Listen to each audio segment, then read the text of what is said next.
You are now listening to another episode of the Renegade podcast.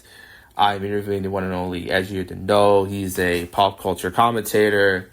Talks about Star Wars, DC, Marvel, all that good stuff. Also talks about sort of the anti-woke YouTubers and his dislike of them, and I find him very, very entertaining.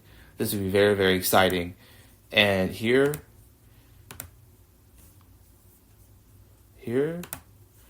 we go. Hello.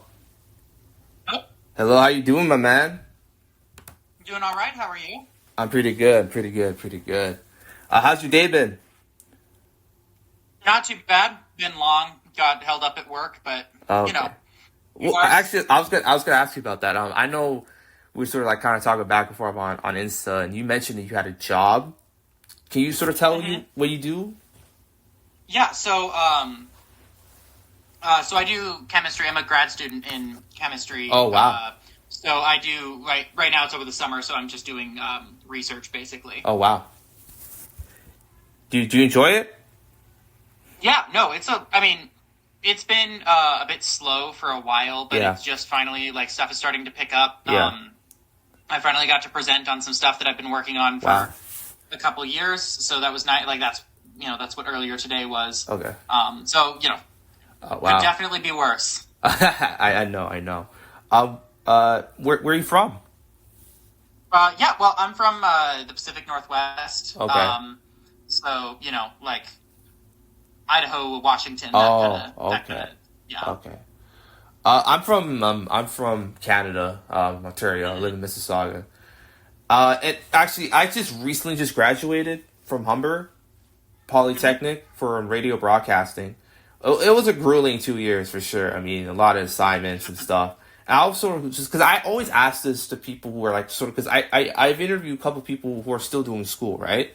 And I always ask like, what's the difference between sort of like high school and college, that jump in the U.S.? Yeah, that's a fair question. For me, the jump wasn't as big between. So I graduated like right as COVID was starting from Okay. high school. So so things kind of already jumped to online, and then I did a year of college online. Yeah. So I kind of have that like weird buffer. Yeah. But generally speaking, the biggest difference is like if you're going to school outside of your like hometown or whatever, which I was. Yeah. I still am. It's basically just like living on your own and choosing your own schedule. But Okay. like all things considered, Okay. it's really not that different, other than that your stuff is kind of spread out a little bit more because you're picking your own schedule. Oh, that's a great answer because I was gonna say like because I know you've been doing YouTube for a while. Then you sort of kind of like sort of sped up the content the last couple of years. Yeah. What was the cause of that? Was it just something that you always wanted to do, or was it something that sort of it was in the moment type of thing? It's always been something that I've wanted to do. Part of my at some point I'm gonna do something where I go over some of the like videos that I put on YouTube when I was like 12 or Yeah. whatever, because I think that'd be funny. Yeah. It's always been something that I've been into. Yeah. But more recently, like one of my biggest kind of hang-ups has always been I'm just not very tech savvy. Yeah. So working with, when I first was making YouTube videos, I was recording them on my phone using Yeah. the phone microphone, which is terrible. Yeah. But it was like and even just like moving from, because I record on an iPhone and then moving to Windows or whatever, it's just like, Yeah. it's just annoying for me because I'm just not good at it. Yeah. Then I was gifted a GoPro, so I started using that, and that was a little bit better, so I could pick up things a bit more. Yeah. Bought myself a microphone, I think. Yeah. That was an improvement. And then more recently, I've gotten really into cameras and photography and stuff like Yeah. that. So I just bought myself a really nice video camera, and that's made things so much easier for me to just know Yeah. how this works. I pop an SD card out. I can, everything's reliable. It's Yeah. great. Wow. That's interesting. So my story, sort of me coming across your channel. So obviously, I use YouTube a lot, and I sort of one of your videos. I think your most popular video, the critical drinker video, was I came across that, and I really like your take on it because I felt like you sort of broke it down in a way that I think even those people who support that guy would sort of understand a little bit. And also your neurotic video, I really liked it as well, because you weren't just kind of like sort of like I felt like you had like sort of more of a level-headed take that I appreciate. The one thing I don't like is like I feel like people who try to debunk this type of stuff, they try to go sort of kind of like same type of energy, and it's just like you're kind of sort of disproving your own point that way. So like, what inspired those videos? And I know you made videos on those people before, but sort of like what inspired those videos type of thing. Yeah, for sure. So for me, I think it's an interesting point in terms of like whether or not we should be trying to like match people's energy and stuff, because I have kind of a nuanced perspective on that. But for me, so I'm assuming when you say the critical drinker one, you're talking about when I was talking about his like his response to criticism. Yeah, that one. Yeah.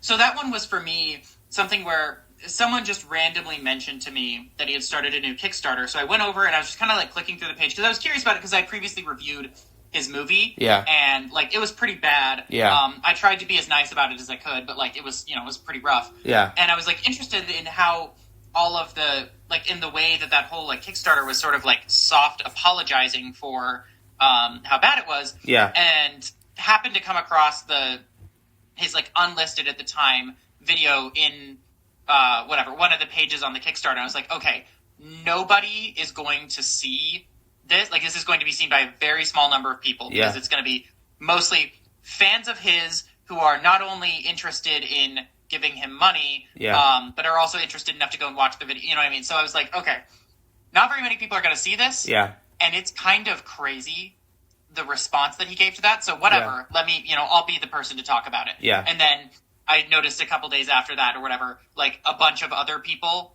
were talking about the same thing, and all of them were using me as their only source because private in the video. That's cool. So I popped up even in a bunch of like conservative podcasts and stuff like that because I was the only option they had to talk about it. So it was very funny watching people being like, wow, this person is right, but looks too gay. It was like really funny. It's like, oh no. Yeah, that's so interesting because like so did you like, cause I know like you sort of, you have 5,000 subscribers and your video has been going popular recently.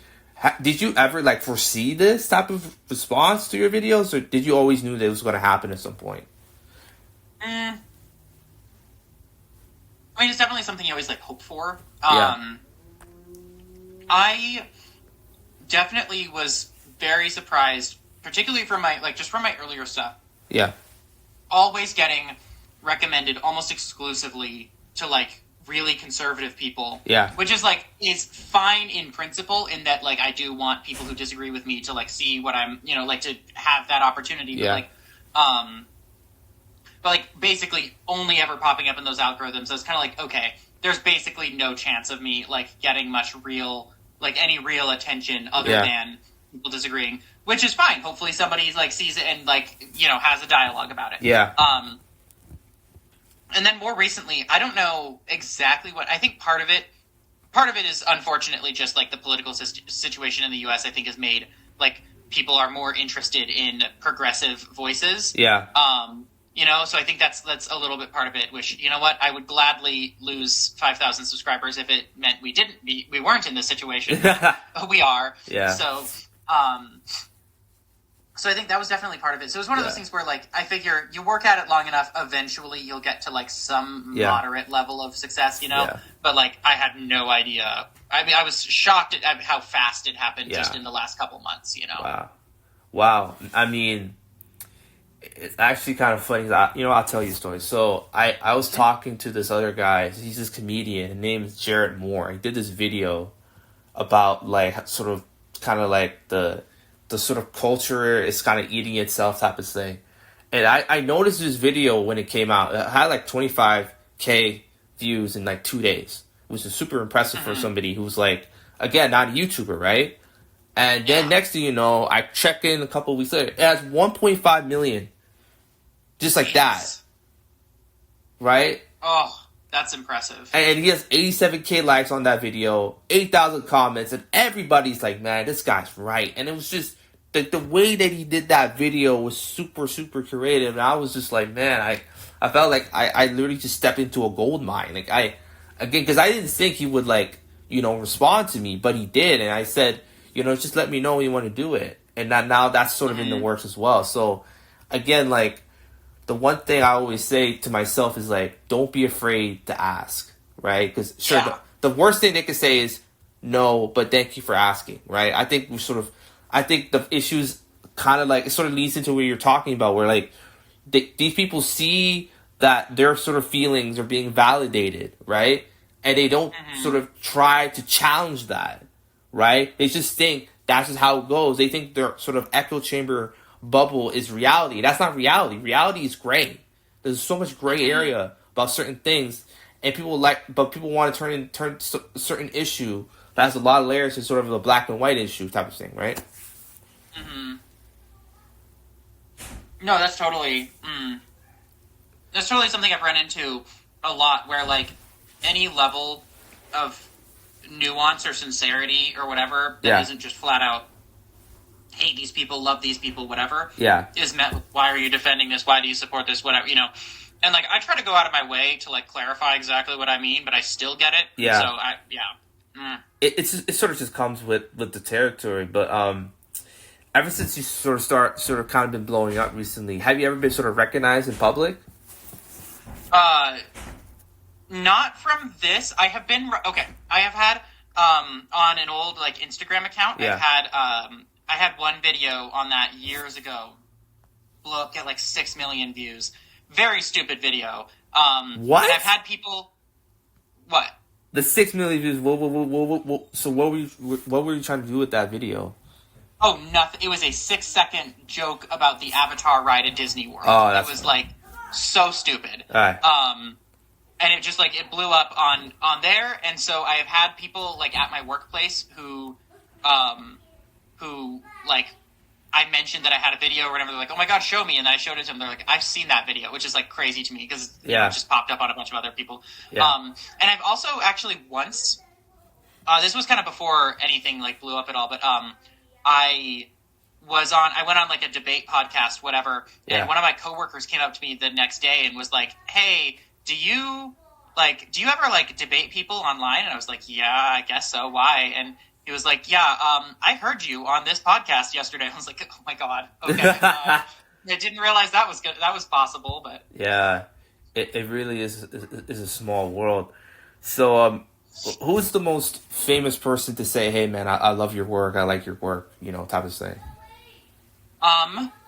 Okay. Well, I haven't had any. I don't know if I've had anyone like famous, like say flat out they like say it in that sort of terms or whatever, or like even say they necessarily like the most popular person that I've had go out of their way to interact with me as opposed to the other way around would be H Bomber Guy. Wow.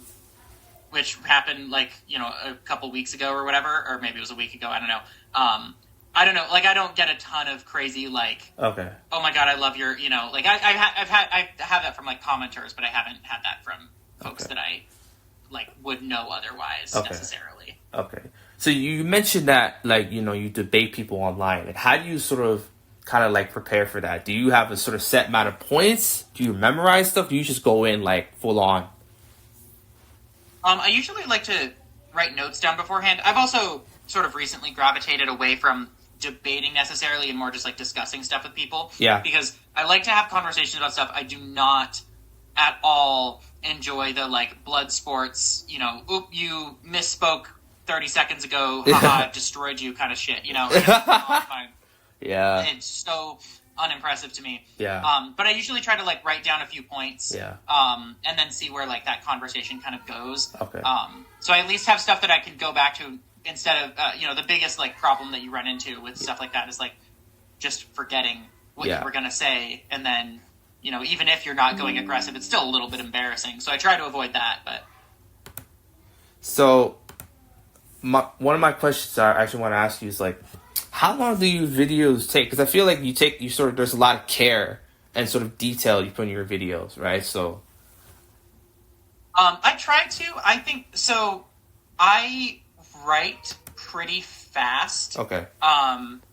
Like it's just something that when I'm into a subject, like part of it is that I'm just a writer on this anyway, like on the side. So like, I'm used to writing pretty quickly. So usually scripts that are just about like making an argument will take me like an hour and a half to 2 hours probably to write, unless it's a really short one. But you know, scripts that require like significant amounts of like research or whatever will generally take much longer. You know, it's at least a couple of days long of you know, back and forth going in and out of it. And then I edit relatively fast as well. Again, something I've just kind of gotten used to. But you know, I definitely used to be a lot slower with it. But you know, I'm hip with the keyboard shortcuts and stuff now. Yeah, it's interesting. So what does sort of the future of the channel looks like? Like, are you could a sort of shift in something else, sort of different type of content, right? Sort of thing? Is that in the cards, or are you just going to keep doing what you're doing? Probably a little bit, yes. So I do want to continue to do some of the stuff that I'm doing because I do think it's just worthwhile to continually like hammer home some of those points in new ways. I'm currently working on a brief little. I want to do. So I'm trying to, over the summer, get one video out a week. That's been kind of my plan. I've kept to it so far. Yeah. We'll see if I get one done tonight. That'll be. It'll have to be a relatively quick one, but yeah. But moving forward, I have. I want to talk a little bit more about some like general like just fandom stuff and writing related things to do with that. And I'm currently working on a quick little like short story that I want to do a video of, just kind of like telling a short story. Wow. You know, so I kind of want to introduce some of that sort of thing a little bit more. That's cool. That's really cool. That's really, you know, it helps to like advertise my book and stuff like that as well, but I just like doing it. Wow, that's really, really cool. So the one thing I want to sort of kind of want to talk about is like, what do you think is the solution to sort of the lot of the slop commentary on sort of on the right topic, sort of regardless just comics, because it feels like anytime a big movie comes out, for some reason, like clockwork, a lot of the first reviews, like Critical Drinkler is on it, Mahler's tweeting about it, Jezebel is making videos about it. How do we sort of kind of combat that? Because I feel like that's sort of plaguing because they get the first word in and they sort of control the conversation. How do we combat that? That's a big question for sure. I think part of the problem will, I think, solve itself a little bit in kind of a roundabout way, just because, like as we're at right now, you know, in the U.S. at least, like they've gotten their win. They have successfully elected the fascist president. Yes. They've done what they want, and things are not getting better. Yeah. Obviously. Yeah. So I think part of that does help to like wake people up a little bit when you keep hearing the same, like, you know, we're the only alternative to the media. You know, we're the counterculture, we're the whatever. It's like, okay, you're in charge and nothing is changing. Yeah. So I think there's part of that. Yeah. Part of it also is that some of this stuff is, you know, just still on the like fixing itself sort of thing. Some of these, like most of the problems that they were able to point to, like for example, you know, Star Wars and Marvel being really big ones, is like the reason that a lot of that stuff was like, and not all of it was bad, but a lot of the stuff that was like pretty bad is because of logistical issues, like extremely poor planning, trying to rush stuff out as fast as possible, you know, poorly treating their employees and stuff like that or whatever. And like some of that stuff is just turning around because they realize like, okay, we do actually have to slow the hell down. Yeah. Otherwise we're not gonna, you know, like that's just the sort of nature of things. So I think that will again help out a little bit. I think you saw that a bit in like the reaction to, you know, like the Critical Drinkers review of Thunderbolts was that way, where like pretty much everybody who saw Thunderbolts liked it at least a little bit, you know. And here he is coming in like, this is the unique worst piece of shit I've seen this year kind of stuff, and it's like, okay, well, you know, it's just I don't want to interrupt you, but one of my sort of biggest issues with guys like him is like, it feels like whenever something comes out, I already know what his take is going to be. That's not a good thing, right? Like I mean, like he literally delivers the same amount of opinions regardless of the movie, whether he likes it or not. When he likes it, he's very, very like vague about it, right? when he doesn't like something. I think at least back in the day, he actually provided some detail. Now it feels like his videos are like AI slop, where like it's buzzwords and it's swear words and it's insults and this person doesn't do it. It's just like you're not providing a solution, and the solution you're providing is not even logistically possible, right? So like again, but then again, like he's earning millions of views every video, so I don't know, like. Yeah, well, I mean, I think like in particular, like you mentioned, when he likes stuff, it's really vague. It's also basically the same take anyway, because even when he likes something, he's like, this is good, which proves why everything else is bad, so let's talk about why everything else is bad again. Yeah. And it's like, okay, you know what I mean? Like, there's not really any room for, like, genuine conversation Yeah. and stuff like that. And I mean, I don't think that people even go to The Critical Drinker to hear his film opinions. I think they go to hear their political opinions regurgitated in a vague, you know, in what they perceive to be an apolitical situation, when obviously it's not, but... I always feel like, and I always say this, like when people talk about, man, like people talk about like get politics out of this, out of that, I'm like, do you even like understand what you're saying? Like I'm trying, because I feel like life in general is political. Just because it's not Democrat versus Republican or liberal versus conservative does not mean it's not political, right? We deal with family politics, we deal with school politics. You know, if you're working in the Wall Street, you're dealing with that. You're dealing with business politics. You're dealing with politics. You could literally be dealing with politics in your local Starbucks or Tim Hortons. Not right. It's not it's just because it's not a political debate between whatever does not mean it's not political, right? And also a lot of the most iconic sort of pieces of media were very political. Right? Think about Star Wars. It's literally in the damn name. Right? But for some reason, it's like people just pretend it's not there. I don't get it. But I think even to take that a step further, because I mean, I agree. Like, there's politics involved in everything. You know, and sometimes they're interesting to talk about, sometimes they're not. But like, when somebody complains that stuff is political now, and they don't like that it's political or whatever, what they're really communicating is that they don't like that the politics disagree with them, or that they disagree with the politics. Yeah. And the thing is, I'm fine with saying that. If I watch a movie that disagrees with me politically, I can just explain why I think it's wrong, or why I disagree with the message. And sometimes the movie's still good, even though I think it's wrong. But like, that's one of the things that that I've noticed. You know, to bring it back to like The Critical Drinker or whatever, is that like he'll say, "Keep your politics off my media" or whatever, when it's just because it's politics he disagrees with. But then like he'll watch something like Lady Ballers, which is a right-wing an extremely far-right movie. Yeah. And he'll suddenly not have a problem with the fact that it's political. Yeah. Even though this is way more, like, far more political than, you know, like Captain Marvel or whatever is. Yeah. Like, it's flat out, you know, giving policy prescriptions at certain points. You know, it's also another thing I will also kind of add on is like, you must have heard of Jester Bell, right? I've heard of her, yeah. Yeah. I really would like you to do like a full on, because I know there's more videos about her content now than before, but I don't feel like there's not a lot of people are like calling out some of the most insane takes about certain things, right? I really feel like if you were to do sort of like an in-depth video about sort of her content and what sort of the dangers of that, right? I really feel like that will sort of give a new perspective. Now, you know, her fans are not gonna want to hear it, right? Obviously, and she might gonna sort of fire back and be sort of intellectually dishonest about some of the critiques you may lay on her. But one of the biggest issues I find of her content, man, because it's funny because because somebody did a video about sort of her channel as a whole, but they didn't really sort of talk about like specifics, right? This person went to the oldest videos of her channel, right? A lot of her videos were just vlogs or just she's talking about Pacific Comics, whatever, right? It's just normal stuff, right?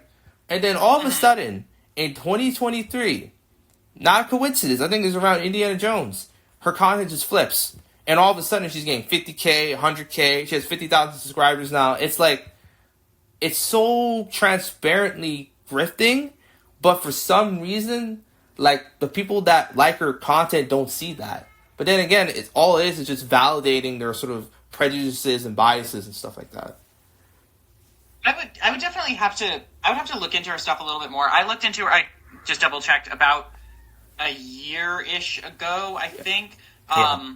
And the vibe that I've gotten from her stuff is, at least from what I saw back then, Yeah. was like a degree of just like misinformed sincerity, Yeah. mainly coming from the fact that like she makes like bad short films and stuff like that or whatever that like you don't see from a lot of these people. You know, you don't see that kind of just like earnest, like I'm just doing this sort of thing for fun. So I don't like. I genuinely would have to like look in a little bit further and be like, okay, what do I even think of her? You know, like her demeanor, or whatever, because it changes a little bit, like how you approach something. Yeah. With like, you know, when I don't know if you know who Warren Smith is. He was the teacher who got famous for being wrong about J.K. Rowling. Yeah. And like when I first made a video discussing him, I was like, I was basically like, okay, I'm gonna assume that he's sincerely wrong. Yeah. And and just explain, hey, here's why he's wrong. And like I was a little bit snarky, but I was like, at the end of the day, here's how it is. And then more recently, I did a follow-up video on him because I realized, and he even watched that video and was like, oh, thanks for criticizing me, whatever. Wow. But then, cool. like, I saw him, his, like, content again, and I was like, oh, so he just knows he's lying now. Yeah. You know? So now I have to, like, look into... Because I think, like, there are definitely people who sincerely are, like, believe the stuff that they're saying. Yeah. And then just continue... They just, like, churn out this same exact video over and over again because it gets them views and they think like, oh, I'm getting recognized for having my correct opinions or whatever. And so it's like, it's one of those things where I have to do my best to like gauge how I feel about it. Not to say you're wrong about her or anything. Like I genuinely don't know, but it's something that I have to look into.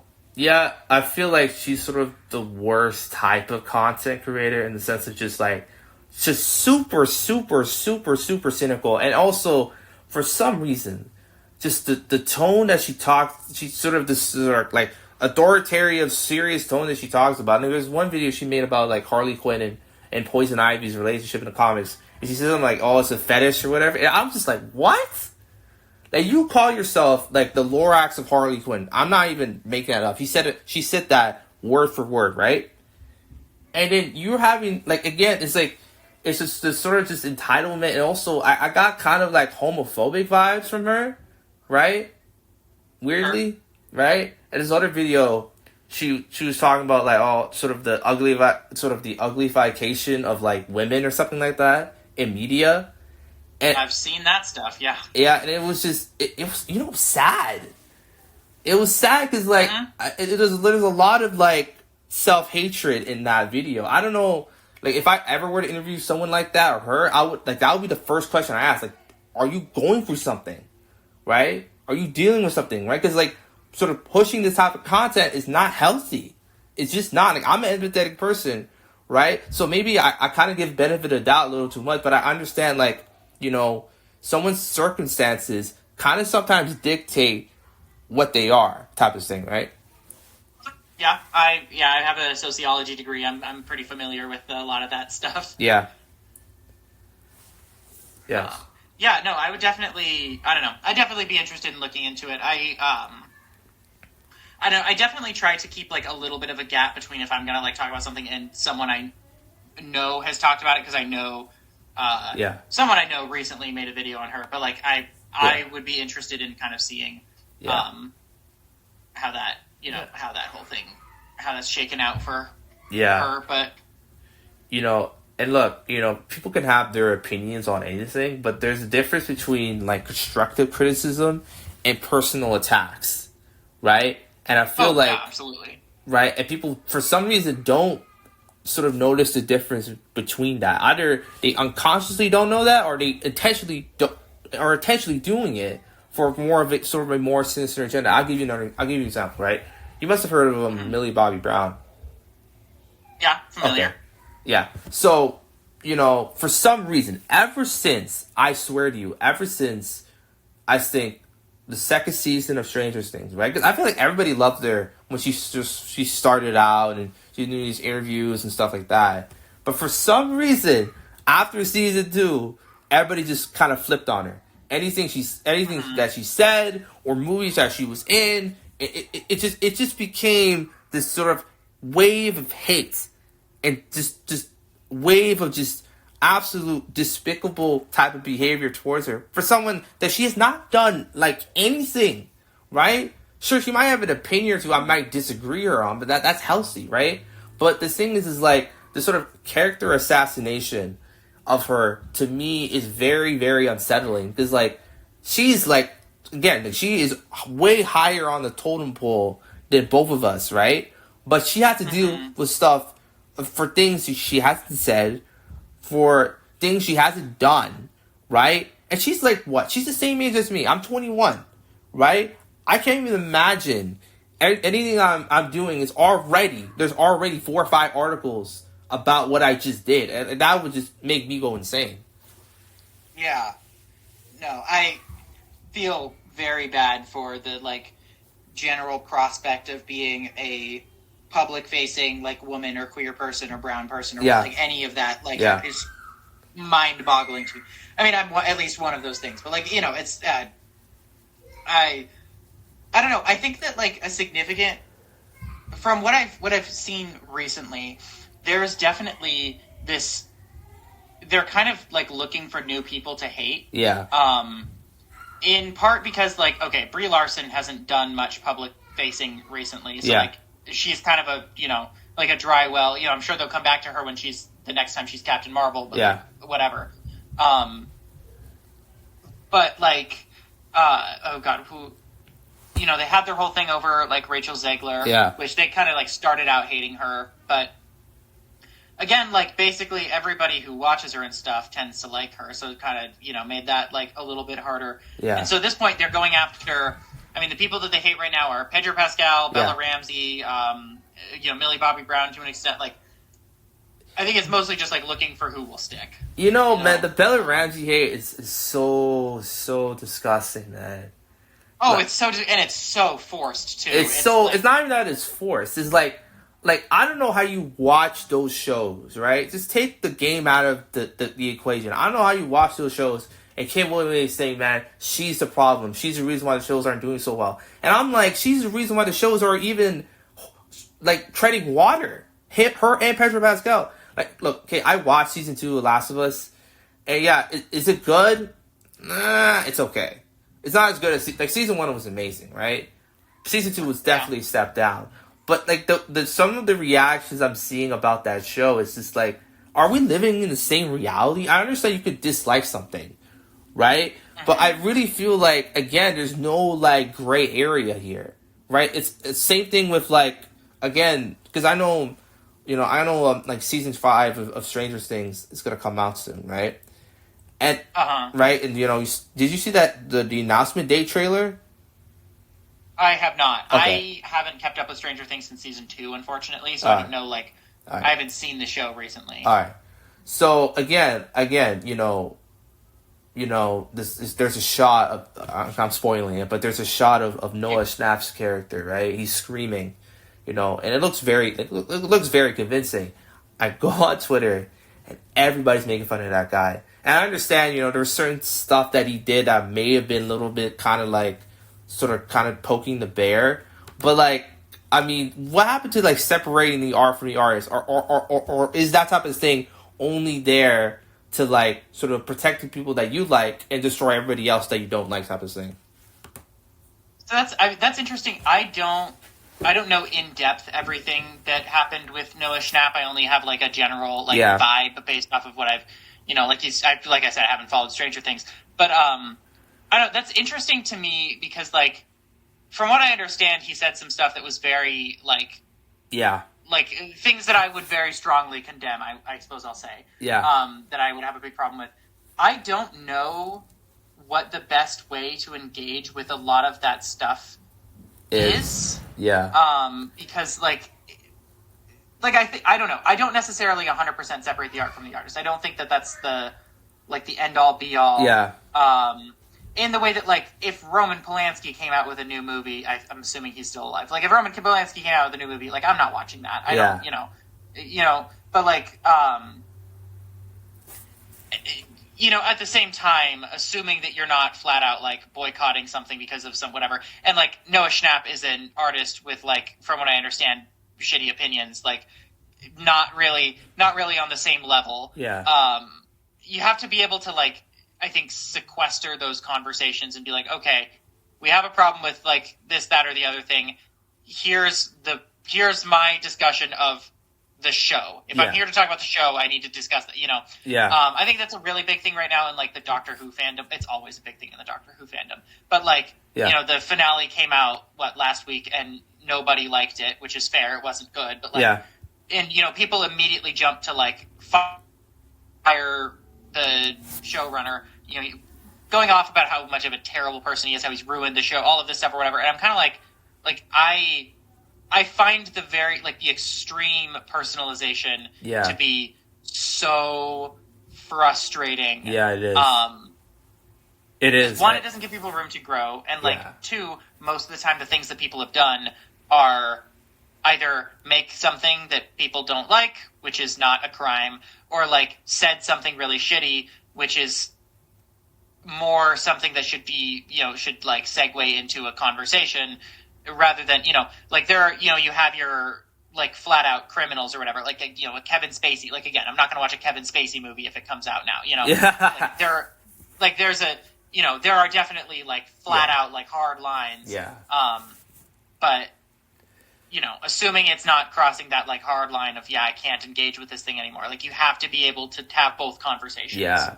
I also think that, I'll say one more last thing about Millie is like, I feel like a lot of people, not a lot of people, I feel like quite a few people on the internet felt like they were shaded when she started going out with that guy, Bon Jovi's son. That's what it sort of really amped up, right? Because there are certain things, she's annoying, the Godzilla movies, she's not that good, like, okay, whatever, right? But ever since, again, that relationship was serious, it was like, okay, now she's taken, now I'm going to make sure, like, she feels like shit. It to me, like, if I ever got the opportunity to interview her, if I interview someone like that, that would be, like, my magnum opus type of thing. Yeah. That would be, like, the number one question I ask to her. It's like, how do you, like, deal with this? Because I don't think a normal person would be able to deal with the way that she's had, right? So, and I think that's, again, because when you're the engine of one of the greatest shows ever, right? When you're part of, again, granted, Godzilla, that's a box office sort of monster type of thing, right? When you're part of two really successful monster movies, right? You're part of another series, of a spin-off series that's critically acclaimed, people like, right? And just because you star in one movie, right? One movie that was not very good. Because, look, okay, I watched Electric Slate the other day, right? Is it good? No, it's not. It's not good. The script's bad. The direction's awful. The CGI is just too much. But it's not. It's not good. But it's not the worst thing of all time. Like people were saying. Again, I understand why people might hate it. But again, it's just, it doesn't make any sense. Maybe I'm biased because like I have a massive crush on her. But like I just really feel like, for some reason, we just can't have a normal conversation about these people.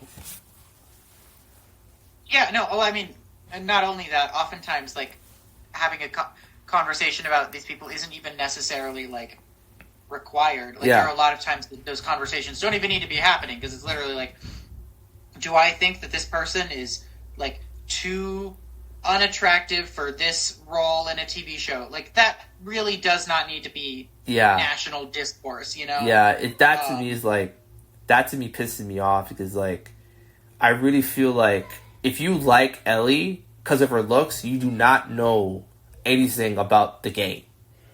Period. Point blank. Period. Okay, I have a crush on her, right? The part 2 version, obviously, right? But that's not the reason why I love her as a character. That's not the reason. Like, again, like that's what I'm saying. Like, that's not the reason.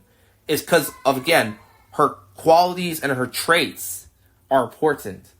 That's what people don't understand, right? Because you can get someone that looks exactly like her, that talks exactly like her, that could be a really good actress, like someone like Kaylee Speedy, right? Have you heard Kaylee Speedy? I don't know if I She was not that I know of. No. okay. So again, right? You get someone like that, and the show can still be bad, right? Because if you don't understand the fundamentals of storytelling and you don't understand the fundamentals of a plot and structure, it's not going to work, right? Yeah. You see that? I mean, do you watch sports? I don't, unfortunately. Okay, you don't, right? But you see this all the time, right? In sports where they stack a bunch of talent on teams thinking it's just going to work it out, and it doesn't work. Because there's chemistry, there's sort of specialized roles, it's how do these guys fit together, can they even be on the court at the same time? Like, it's a whole different game. It's a game within a game type of thing.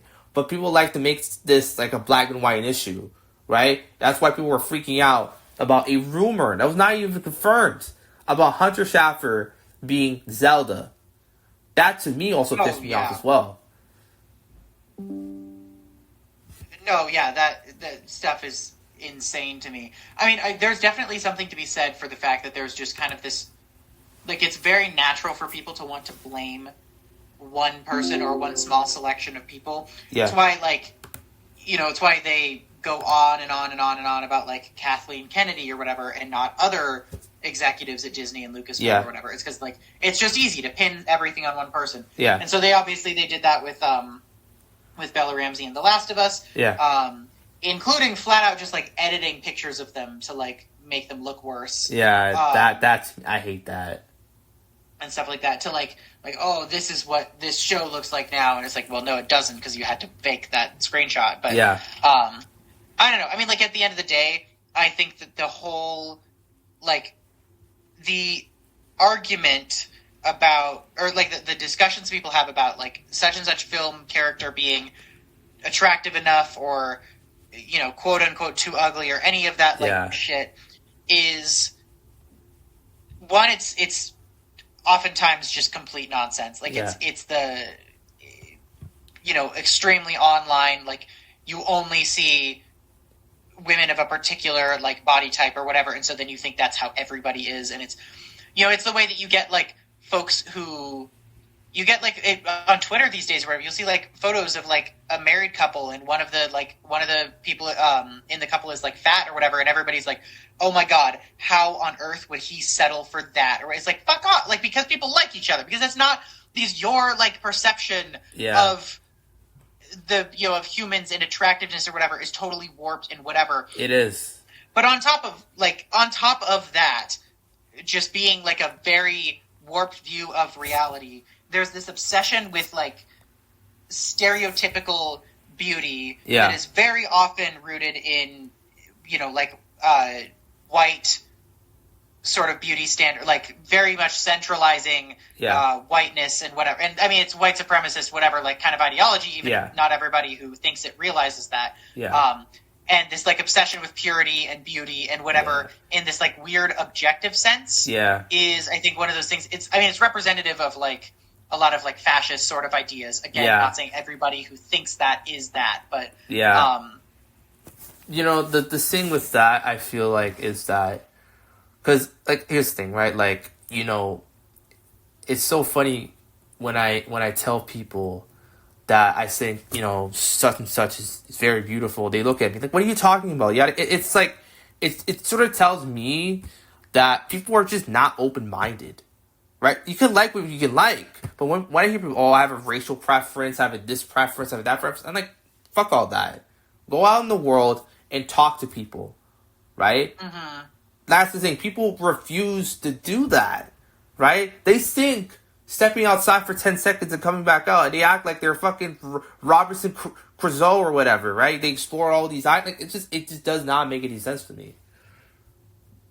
Well, and I think there's a level of it, too, where there are people who do recognize a lot of that stuff in real life, but, like, they're still dug in on these beliefs. And so I've interacted with people where I'm like, I know you're full of shit, but, there's this big internet movement or whatever where you can blend in, nobody's going to know anything about your real personal life, so nobody's going to know you're kind of, like, lying to fit in or whatever. Yeah. And I don't know. It becomes difficult to, like, deal with, because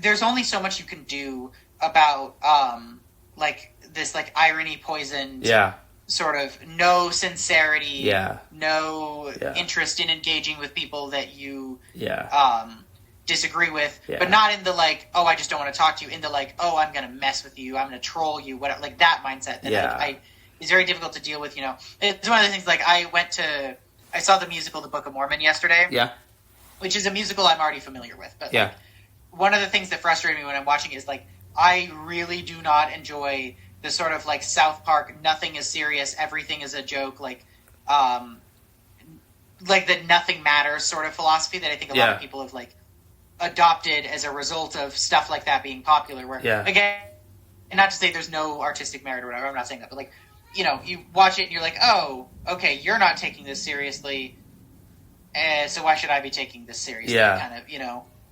You know, this is something so interesting. It's like something that really struck me was, you know, I was in a comment section of a have you heard of Echo Chamberlain by any chance? Well, that sounds familiar. Yeah, that's another video you should do as well, because I don't see not enough videos calling out his clearly insane takes on normal stuff. It's so weird. So I was arguing about this person about adolescence, right? Have you watched Adolescence? I haven't yet. My cousin told me I should, but I haven't gotten there. Yeah, it's a great show, right? And I was like, oh, this is propaganda. I'm like, and I hit him with the, okay, so explain how it is propaganda, right? And he starts you go in this sort of fucking schizo rant about Jews and Illuminati. I'm like, bro, I earnestly said, okay, bye, right? Because I really feel like there is a hole. I really feel like there is a sort of mental health, because people talk about there's a mental health crisis all the time, and to be very, very vague about it, right? That's why, again, George Carlin. Have you heard of George Carlin? Oh yeah. Okay, yes, so he said this best, right? Go comedian, right? He said this the best.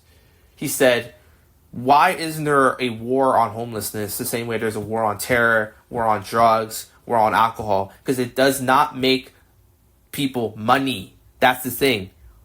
It does not make people money, right? Improving people's lives, right, does not make people more money than making everybody's lives worse just for yourself to be richer, right?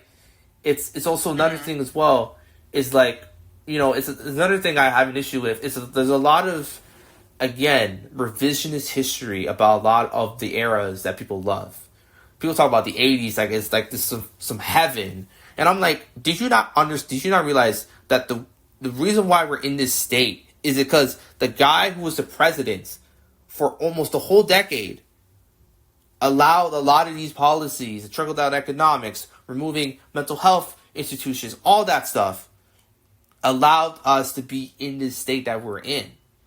But for some reason, just because Terminator and Sylvester Stallone and E.T. and all that stuff was there, it makes it good. Like, I don't get it. Not to say you can't be nostalgic for something, but to act like a decade is better than another decade just because of preference, to me, is just absurd. Because I feel like all decades have something to offer, in my opinion. Mm-hmm. Well, and I mean, this is something I've discussed before. That, I mean, a lot of people have discussed it. There's a really strong cognitive bias. Yeah. You know, I'm sure you're familiar with like survivorship bias. You know, yeah. The 80s have passed. Nobody remembers the stuff that sucked, and so we have this like revision of like, oh, everything was great back then because I remember Star Wars and Terminator and Alien and nothing else. Yeah, you know? Exactly. Exactly. It's funny because, again, it happens a lot in the comic communities. Like, every new era is the worst era ever. New 52 is trash. Then Rebirth comes along. Oh, Rebirth is the worst thing. It's just like, what?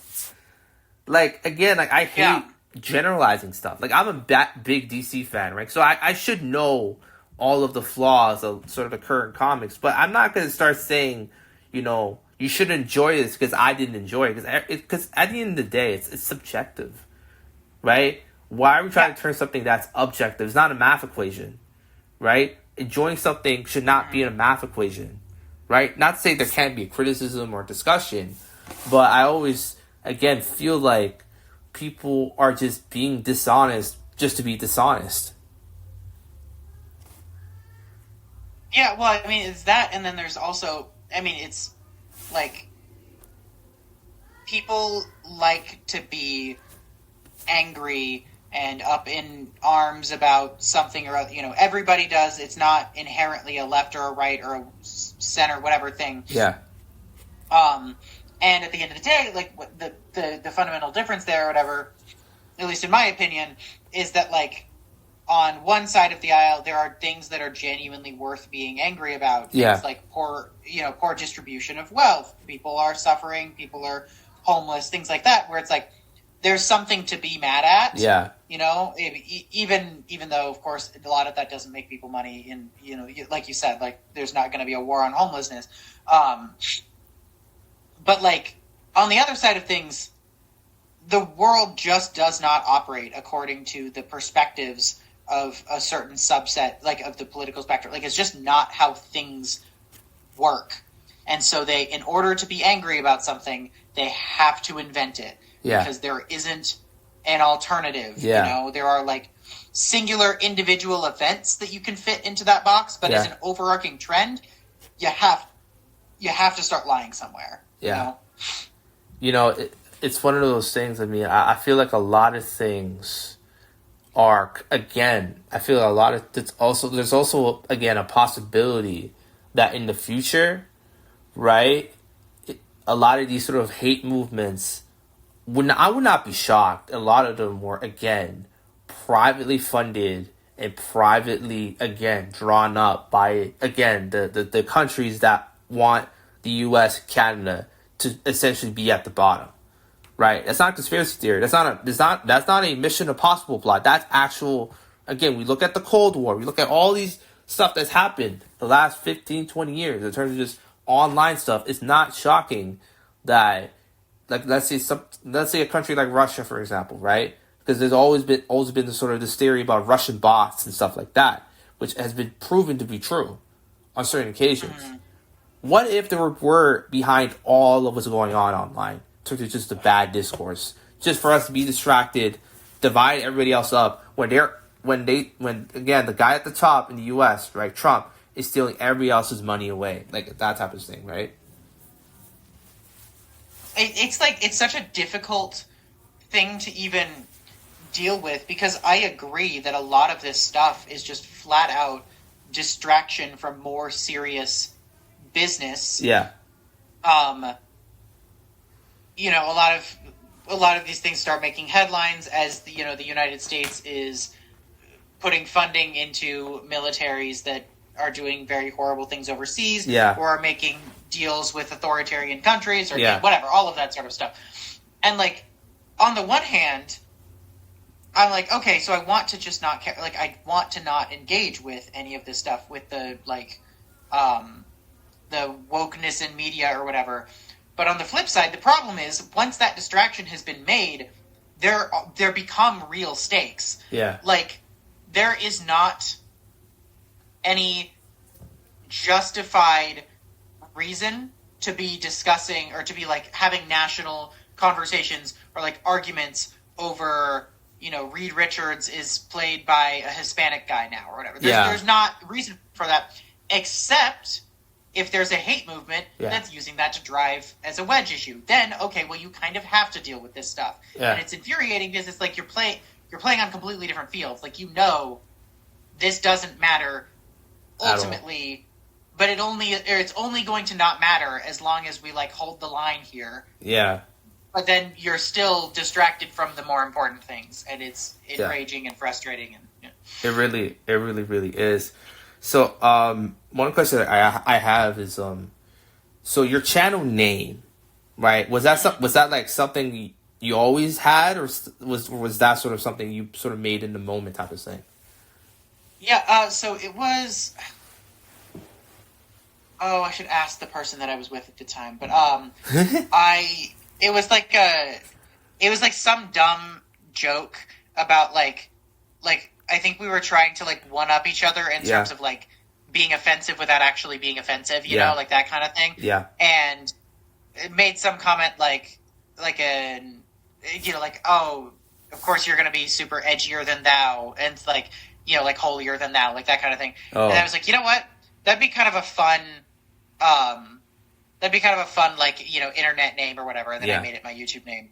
Wow. And they agreed with me at the time. And as far as I understand, they don't think it's good anymore, which is fair. I don't know if I think it's kind of dumb, but it's fun. But, yeah. I'm always gonna, again, root for more unique channel names, because a lot of my favorite content creators have names that just sound ridiculous, but when you think about it, when you watch their content, it perfectly makes sense. That's how I feel when I was watching your content as well. But again, have you ever like scrapped a video at some point? Oh yeah, several. I don't know where it's saved. I have something from like a couple years ago about Tom Hanks and COVID, or what. I don't even remember what it's about. I have several like scripts and stuff that I've started and then decided like, no, this content needs to go into something else. Yeah. Or it's just not a good idea. I've definitely also recorded a couple of videos and then just like not uploaded them or deleted them or whatever. Yeah.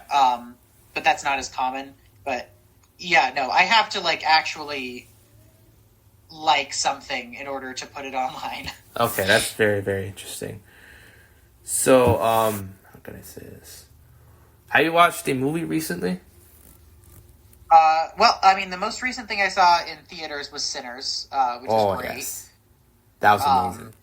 That was amazing. It's very funny that again, I think someone mentioned this. It's very funny that a lot of that sort of the hate mob have not tried to attack that movie because they know it's good. Oh, yeah, no, it would be impossible. Well, then that's sort of a discussion topic that I've been. This is it's a video that has thus far not come out because I haven't fully figured out how to phrase some of it. But like the way a lot of people misinterpret the sort of media grift as being, oh, anything with a woman or a black person in it is bad. Like that's what they interpret it as, and I understand where they're coming from, like why they think that that's how it works. Yeah, but it's more complicated than that. It's anything with minorities in any sort of lead is inherently suspicious. Yes, and then the quality of the product will determine, certain qualities, I should say, of the product will determine how we discuss it. Yeah. It's why, for instance, like, I think Thunderbolts was really good. Yeah. It's not like a masterpiece or anything. Yeah. So I think there are people who could, I think the Critical Drinker, I don't think it paid off, but like was able to be like, okay, this is not an absolute masterwork, so I can probably convince people that it sucks. Yeah. You can't do that with something like Sinners, Yeah, you can't do that. Like, if Terminator 2 came out today, it would absolutely be something that people immediately, like, they see the trailers and they're like, oh, of course, a strong woman beating up men. That's physically impossible. They're trying to push this, like, feminist agenda on us or whatever. Yeah. But the movie's just, like, too good for that to, like, stick. Be the talking point, right? Yeah. The one thing I noticed because I watched the movie with my brother and his friends, right? And one thing I noticed that I don't think people sort of talk about enough is that it's essentially, fundamentally, is a perfect movie. Like, think about it, right? All the potential flaws and something like that. Because we have seen movies like this sort of come out with bigger budgets, better cast, more recognizable directors, right? Think about, like, I think it was Quentin Tarantino made this vampire movie with Robert Rodriguez. I think it was Dusk Till Dawn, right? Selma Hayek was in that movie. Sure. Danny Trejo, shout out to him, was in that movie. And, like, again, it became a cult classic, but when you watch it, there's a lot left on the bone. And it felt like they didn't go far enough, which is insane, because this is Quentin Tarantino we're talking about, right? So, watching Sinners is like watching a perfected version of that concept. Right? So the plot's great, the performances. I don't know if people have not mentioned how good Haley Steinfeld is in this movie. I think that's another topic of conversation. Just talking about sort of, it feels like Haley's in this weird middle portion of like the online sort of perception, right? She's too good to be slandered like the way Brie Larson or Rachel Zegler is, but she isn't threatening enough to the sort of Emma Stones, the Anya Taylor-Joys of the world, for people to actually seriously talk about, like, where does she rank amongst her contemporaries our all time discussions. Granted, she's 28, right? So again, that's not a fair conversation. But I really feel like, again, that's another massive crush I have on, and I always feel like, talent wise, this might be a hot. I really feel like if you were to play her career out 10 times, I really feel like this is like a bottom sort of 4 type of career, which is crazy because she's had a phenomenal career, all things considered, right? Yeah. She had platinum singles with music. She's phenomenal on TV. She's incredible as a voice actress, which, again, I don't hear people bring up enough, right? Live action, she's not missed on a role there, But, again, I really feel like there's a world I feel like we're talking about her the same way, we talk about, like, a Meryl Streep or Kate Blanchett, like that type of sort of GOAT-level actress. I really feel like she had, like, I think she's probably maybe the most talented actress, like, right now, especially just sort of versatility and all that stuff, so. I mean, she's definitely up there. I think that, off the top of my head, I think Florence Pugh is a very strong competitor. Yeah. Oh gosh, I need to remember her name because she, like, blew me away in Sinners. I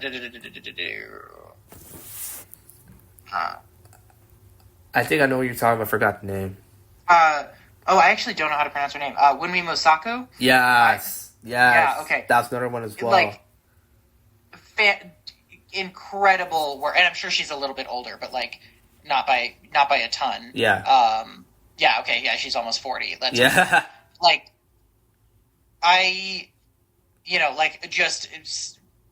there was a level of range there that I did not, I was like, I apologize, I didn't recognize your game. Yeah, type of thing, right.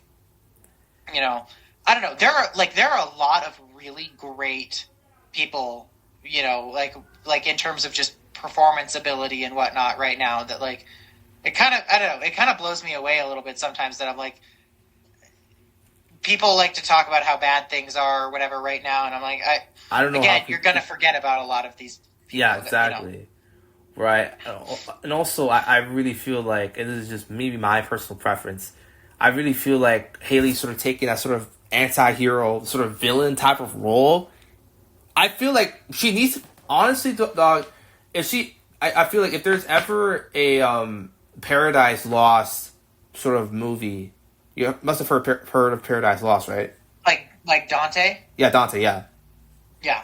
I thought, like, how cool would it be if she were to play a version of Lucifer? Like a modern, like, I'm like, I saw those glowing eyes, I'm like, it fits. I always thought, like, she would do a really good job as a villain, but I did not know which type. But, like, I saw it, I'm like, okay, they gotta make that. I don't care. They gotta make it. I think if she was like, have you watched Constantine? Keanu Reeves movie? I have not, unfortunately. You have to watch that. Like, Peter Stormare, that guy is different level. Right? Like, granted, I'm a big fan of the character itself, so granted, it's not as easy to get into, because there's a lot of, like, high fantasy and stuff like that. But, what's your favorite, movies/TV shows? Well, my favorite movie is this film called Swiss Army Man. Oh, yes. It's that's a script that I have had a video on in the works for, like, years now, and I just haven't been able to get, like, properly progress on it, whatever. Because there's just so much to talk about, but that's my favorite movie. Absolutely in love with it. And then my favorite TV show is Doctor Who. Yes. And also absolutely in love with that. Yeah. But, yes. I'm a big fan of, like, there are a lot of other, I really like stuff like Fight Club, or I like the Cornetto trilogy a lot. Yeah, that's a great. Yeah, I mean, I know there's a lot of really great stuff for sure. Community would probably be another, like, huge thing that I just, like, absolutely love. Yeah. Have you ever watched Tron Legacy? I have. Yes, but it's been so long. You have to watch that, bro. Tron Ares is gonna come out. I know Jared Leto's starring in it, but, like, the rest of the cast is super cool. The trailer, I saw the trailer on IMAX a couple times. Bro, it is insane. Like, I remember, like, this is pandemic, right? And me and my family, we moved to Berlin for like a year. Yeah. Because my dad got a job over there, right? And I just remember I was talking to my brother about this, right? And I never forget when when Disney announced that Tron 3, and I saw on IG from IGN, I'm like, whoa. Because there was a point I'm like, they're not going to make this, right? Then I start realizing, the MCU's kind of like not doing that as well as before. Star Wars is like kind of a, weirdly, it's kind of a toxic type of sort of franchise now. I'm like, Tron's probably the best way you can win back people if it's good. There's not that much stakes to it, or comparatively to those things, right? And then I saw the guy who directed it, Joachim Roning. He did a really good movie with Daisy Ridley. He's like the swimmer, sort of swam across like the English Channel or something like that. Yeah, the guy who's writing it, Jack Thorne, he's been on fire. Like Adolescence, Enola Holmes 1 and 2. Like, he's written a lot of really cool stuff. There is Gillian Anderson's in this movie. Sarah Desjardins in this movie. A lot of interesting character actors in this movie. Like, I mean, Evan Peters is also like supposed to be the villain as well. So like, I'm very hyped about that. I love that guy. So yeah, it's very interesting. For sure, you should definitely check it out. The soundtrack, I mean, it's incredible. Do you listen to Daft Punk? I have a little bit, not super in depth, but okay. So we're on topic of music. What's your favorite music / artist that you listen to? In terms of the music that I listen to, primarily I listen to instrumental. Okay. Which is, I know, not as like exciting, but that's my big sort of thing. Let's see here. What has been my big? What have I listened to a lot of recently? I like various like random stuff of Elton John's, which is not super controversial, I'm sure. Yeah, let's see here. I tend to be kind of, honestly, like a 1 or 2 songs from each artist that I like sort of person. Okay. Like, I'm looking through here, and I'm like, I mean, it's hard for me to call myself a fan of a lot of, like, a lot of this stuff, because I'm like, I know, like, 2 songs by like, Macklemore, or, like, 3 songs by ABBA, or, 2 songs by, like, I really love the Cranberries, but I listen to, like, 2 songs by them. You know what I mean? Yeah, for me, it's again, it's way different, right? Like, when I like an artist, I go, like, right into their discography. I'm listening to every single song. Granted, it's more time-consuming, but I think it's also more rewarding. Because even if I don't like the music, the artist per se, I can at least say, you know what? There's a quality of that artist that I can sort of relate to. I never forget my, do you ever listen, I know you mentioned you listen to Macklemore, but do you listen to hip-hop as a whole? Not especially, no. Okay. I mean, like, again, I like some, like, a little bit of, like, 90s rap here and there, but... Yeah. So this is, like, 2016, right? And this is, like, I think it's grade 8. Grade 8. And I'll never forget... For some reason, I go on the radio, because I had an iPod, like a really, really basic iPod, right? This was already out of fashion at 2016. Everybody had phones and stuff, right? And the song came on. It's called Summertime Sadness by Lana Del Rey. Have you heard Lana Del Rey? Yeah, I'm familiar. Okay. It was the remix, right? Not the actual, but the remix. I listened to it. I'm like, bro. This is different. And I searched her up, and I became utterly obsessed with that woman. I still have a massive crush now. Back then, like, I couldn't think about anything else. It was like, it was head over heels. I was dreaming about her every single day. I was kind of simping, but, like, I mean, who could blame me type of thing. But, it's funny. And then, now, I'm Born to Die really sort of spoke to me at that time. Because I had a lot of, like, temper tantrums at that time, and just seeing her face just calmed me down to a sort of normal state, right? Another album that really spoke to me was Kanye's Yeezus. This was during a time where he didn't go off the rails like he's doing now, right? Sadly, and I never forget. I listened to On Site, and I'm like, okay, this guy gets it, right? You know, it's funny how art sort of kind of speaks to people differently, and it's funny because those two albums couldn't be any more different. But I think those two albums are kind of perfect because, like, they're kind of companions to each other. It's sort of kind of the sort of opposite sides of the same coin type of thing. And those two artists have always been my favorites because regardless of how I feel about what they say, what they said, I understand that. But there's not going to be a day where I'm like, I'm just going to stop listening. I'll always be listening, but not as the frequency that I used to back in the day. Mm-hmm. You know. Yeah, that's it. I don't know. I definitely just have not been able to there are definitely, you know, directors and stuff I feel like at certain points where I've been like, oh, I want to, or I should say like types of movies or whatever, where I'm like, oh, I got to go see everything of this like genre, this sort of thing or whatever. But like when it comes to music, for whatever reason, I'm like, if I like a couple songs by a person, I like almost don't want to listen to more of their stuff in case I don't like it. Yeah. And it like takes away from, you know, which is such a silly It is silly, yeah. thing, and I don't even think that I would actually like it less if I found something I didn't like. But that's just been like my brain has been communicating that to me. Yeah, I mean, it's difficult. I mean, you know, the one thing I always say to people about, because they always ask me, like, what do you listen to? What artists you want I could recommend? And I always say, like, at the end of the day, I could recommend you anything, right? But you yourself is going to have to make the effort to determine if you like it or not. I could say this thing's great. Right? But if you go in there and say, you know what, I don't really vibe with it, but I respect it, that's how, that again, we could be on the same page with that. But if you say, you know, if you're going to be dismissive, you know, and say, yeah, I'll check it out, you don't check it out, I was like, okay, like, I don't know what you expect type of thing, right?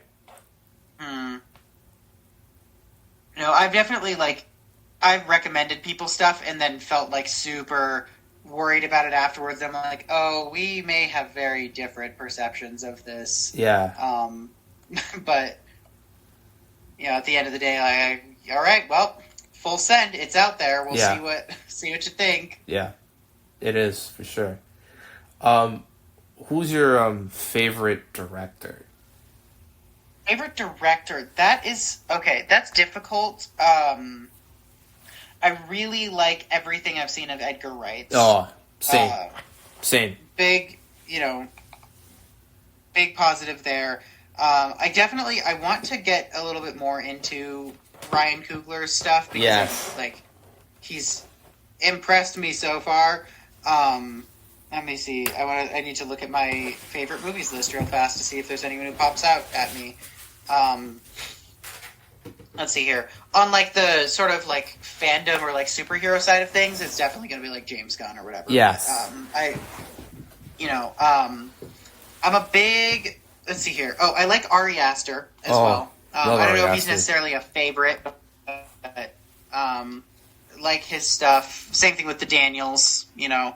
Shout out to them. Yeah, they've done some very good stuff.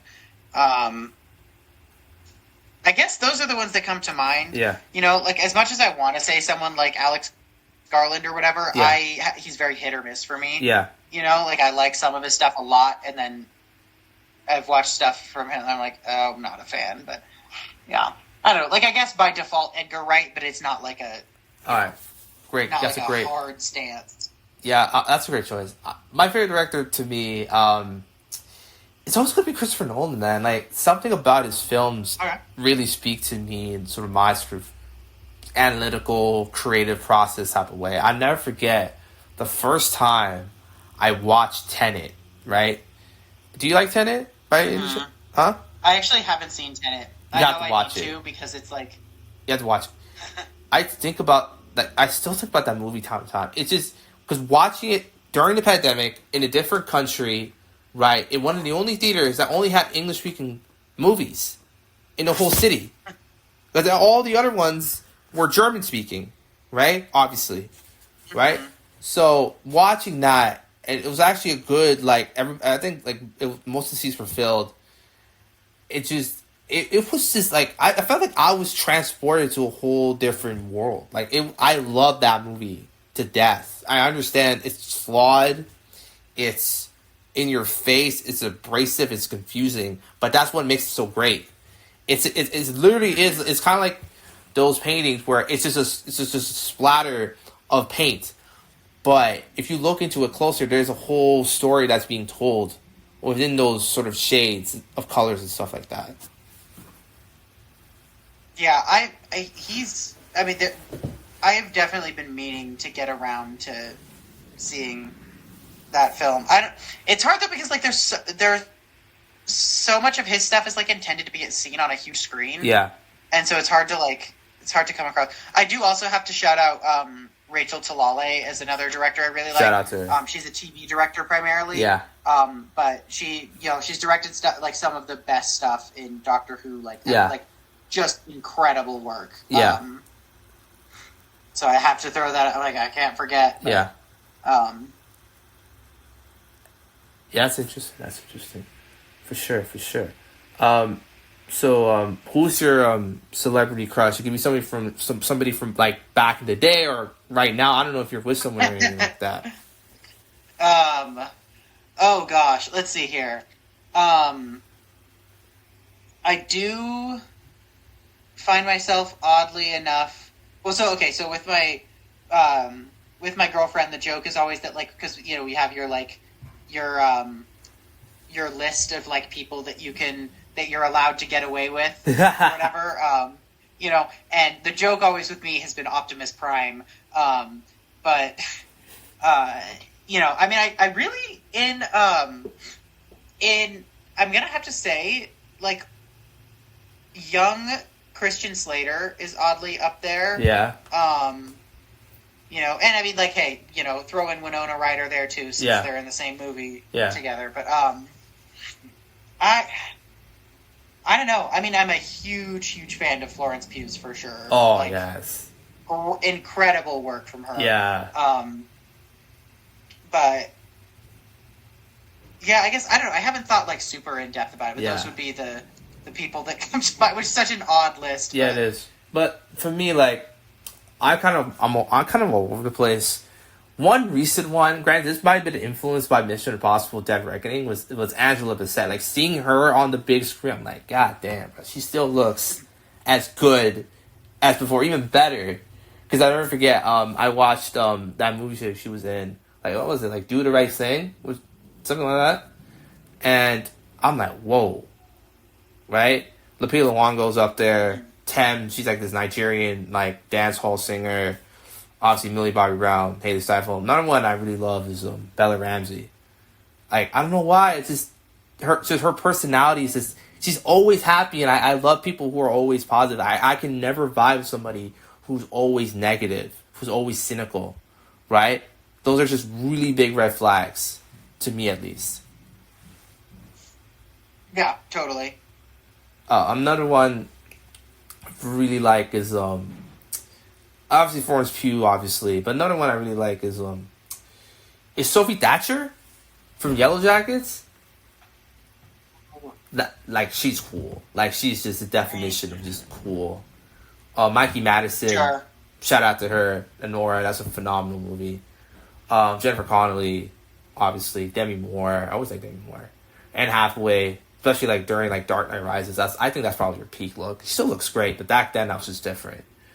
I love actually a lot of like musicians. Like I really again Billie Eilish, Olivia Rodrigo, Tate McRae to a certain extent. I'm gonna say like someone like Matthew Starr. Like she's like this sort of legendary like indie dream pop figure back in the day. Another one I really like, I don't think people mention enough, is Emma Corrin. From like I saw her from Deadpool Wolverine, and I looked her up. I'm like, God damn, her eyes, like that's also one thing that gets me to eyes, like the eye color and stuff. I if you have great eyes, like I'm head over heels. Like, you know what I'm saying. Kate Beckinsale is another one that I always love. Like, especially like when I first saw her in Pearl Harbor, I'm like, God damn, bro, like you try to kill me with this type of shit. Sophia Botella in Star Trek Beyond, like that's peak. Like, I really love that movie as well. I don't like. Do you think like? I feel like a lot of like the J.J. Abrams mate is kind of unhinged, a little bit like suspicious as well, in my humble opinion. How do you feel about that? Okay. I mean, I think that like broadly, the hate is definitely overstated in the sense that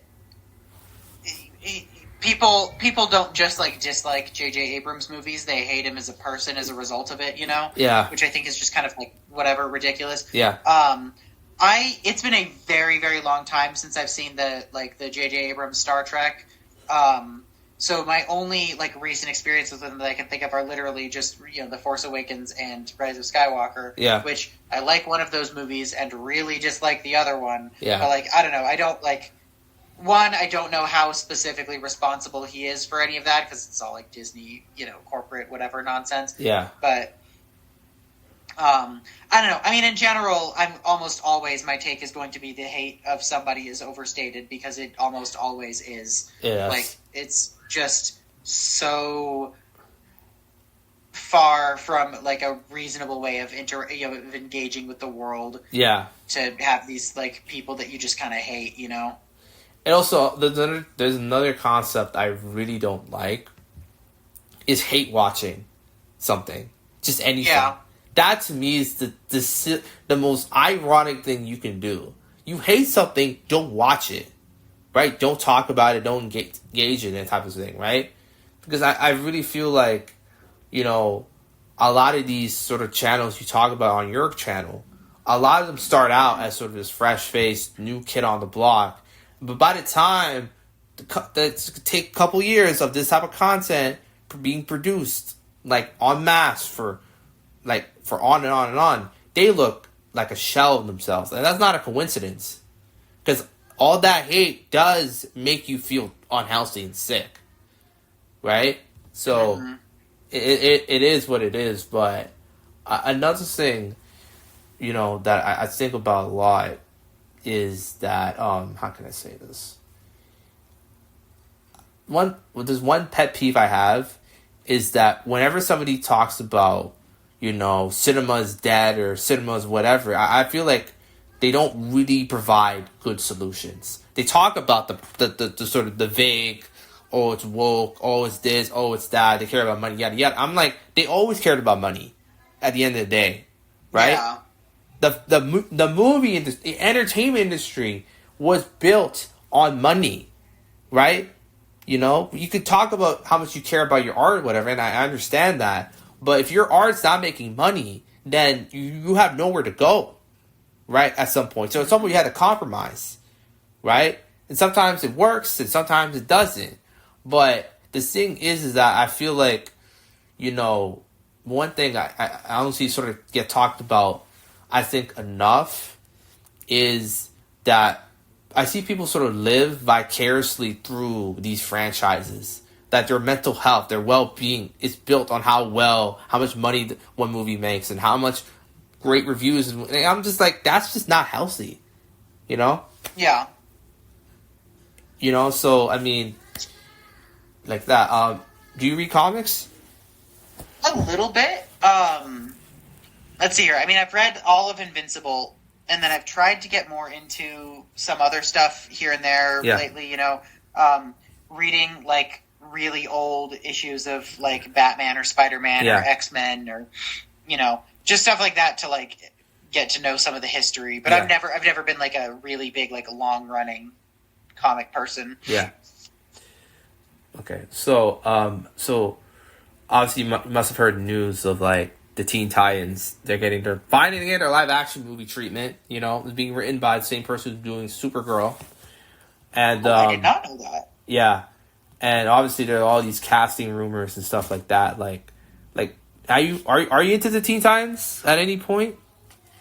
I definitely was when I was younger. Yeah, it's been a while, but like no, that's super interesting. I'm actually really curious to see that. very excited for Superman this year. So, like, you know, yeah, for sure. Like, because the thing is, like, the way I got into it's funny because who's your favorite character on that team, the Teen Titans? Oh, that's hard. Probably Raven or Starfire. Oh yeah, right? Think about it yes, you know. Yes, you finally get it. Yeah. No disrespect, but every time I ask that question, everybody keeps just defaulting to Robin because he's cool. Like, I understand he's cool, but like, man, you know what's funny is that I never forget my obsession with Raven started because she's my favorite fictional character ever. Like, she's the reason why I'm into like hooded women in general. You know, so I had a dream and I saw Raven's like soul self kind of image pop. It was kind of like Tron, where like it's sort of just pixelated, and I thought it was super, super cool. Next thing you know, I could not stop thinking about that. And I searched Teen Titans up, saw Raven. I'm like, hey, that just makes so much sense. And she sort of became the person that whenever I'm feeling tense or I'm anxious or I'm angry, I look at her. I could just look at a single image, and I instantly my mind just like calms down. And also, I'm kind of crazy for saying this, but I think it was because in college, right? In my college, there is like these gap hours between classes, right? Yeah.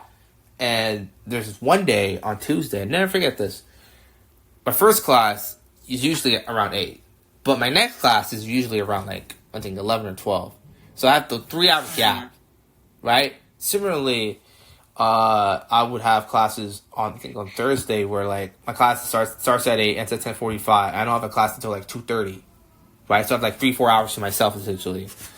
And usually I'm not really doing work during that time. I'll put on like a song or an album. I just look at Raven, images of Raven on Pinterest. Then it sort of turns into like witches and other celebrities, other people that I know, and that keeps me sane. You know, it's a weird way of again self-regulation, but I think it works for me. I guess it doesn't work for everybody, obviously. But the one thing that really stood out, sort of when I think about Raven a lot, is like I really think they have to nail the casting of Raven for the whole thing to work, right? Because if they don't do that, it could still be a good movie. Don't get me wrong, but I'm like, man, this could have been so much more. You know, I always say, not for roles like that, do not default to the casting that quote unquote makes sense. I see a lot of like Jenna Ortega being thrown around. I love Jenna Ortega; she's a great actress. I'm not saying she would do. I think she'd do a good job, but it wouldn't work. It just wouldn't work. Jenna Ortega as Jinx. Okay, now I can see that. That would be great. Right? I really feel like they should go for somebody that's unknown, and also I was gonna say that's my personal take. Almost always is. Whenever possible, cast an unknown. Yeah, because again, they don't have those expectations right away, right? Because you cast somebody that's big, then all those expectations, all that stuff, all that hoopla starts, right? The sort of parasocial behavior starts, right? So I'm like, and I was having a conversation with somebody, another comic book YouTuber, and he said, you know, when I think about Raven, I really feel like if she was real, she'd be Middle Eastern. And I'm like, perfect. I was thinking about that as well. Because Middle Eastern, right? Because people forget. Because there's a lot of stereotypes. Because I'm from Pakistan, right? But we have a lot of people coming over from the Middle East and back and forth, right? Vice versa. You know? And there's a lot of really interesting, like, UAE folklore, right? Saudi Arabia folklore about, you know, demons and witches. It's a very, very interesting. And I'm like, if Raven was real, I think she would be from the Middle East. Now, she could still be, again, light-skinned or whatever, but she'd be from the Middle East. And I think she'll be she'll be sort of perfecting her craft in a lot of the sort of secluded areas, cave, because Saudi Arabia has a lot of caves, right?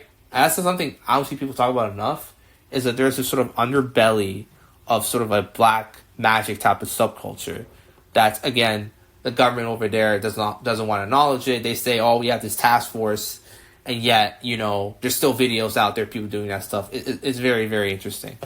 So that's how I would do it. I think, to me, also think the music to her character is important as well. That's something I don't see people talk about enough. Is that think about the Avengers theme, right? The Avengers movies would not feel the same. It did not have that music backing it, right? Oh yeah. Why did I just lose his name? Alan Alan Silvestri? Yeah. Yeah. Phenomenal job, right? You know, Hans Zimmer with Batman movies. You know, Hans Zimmer with Man of Steel, to a certain extent. Like, that music saved the movie. You know? I think that's half the reason why I love it so much. You know? And I really feel like it should reflect the sort of abrasive type of character that she is, that she starts out. I really feel like,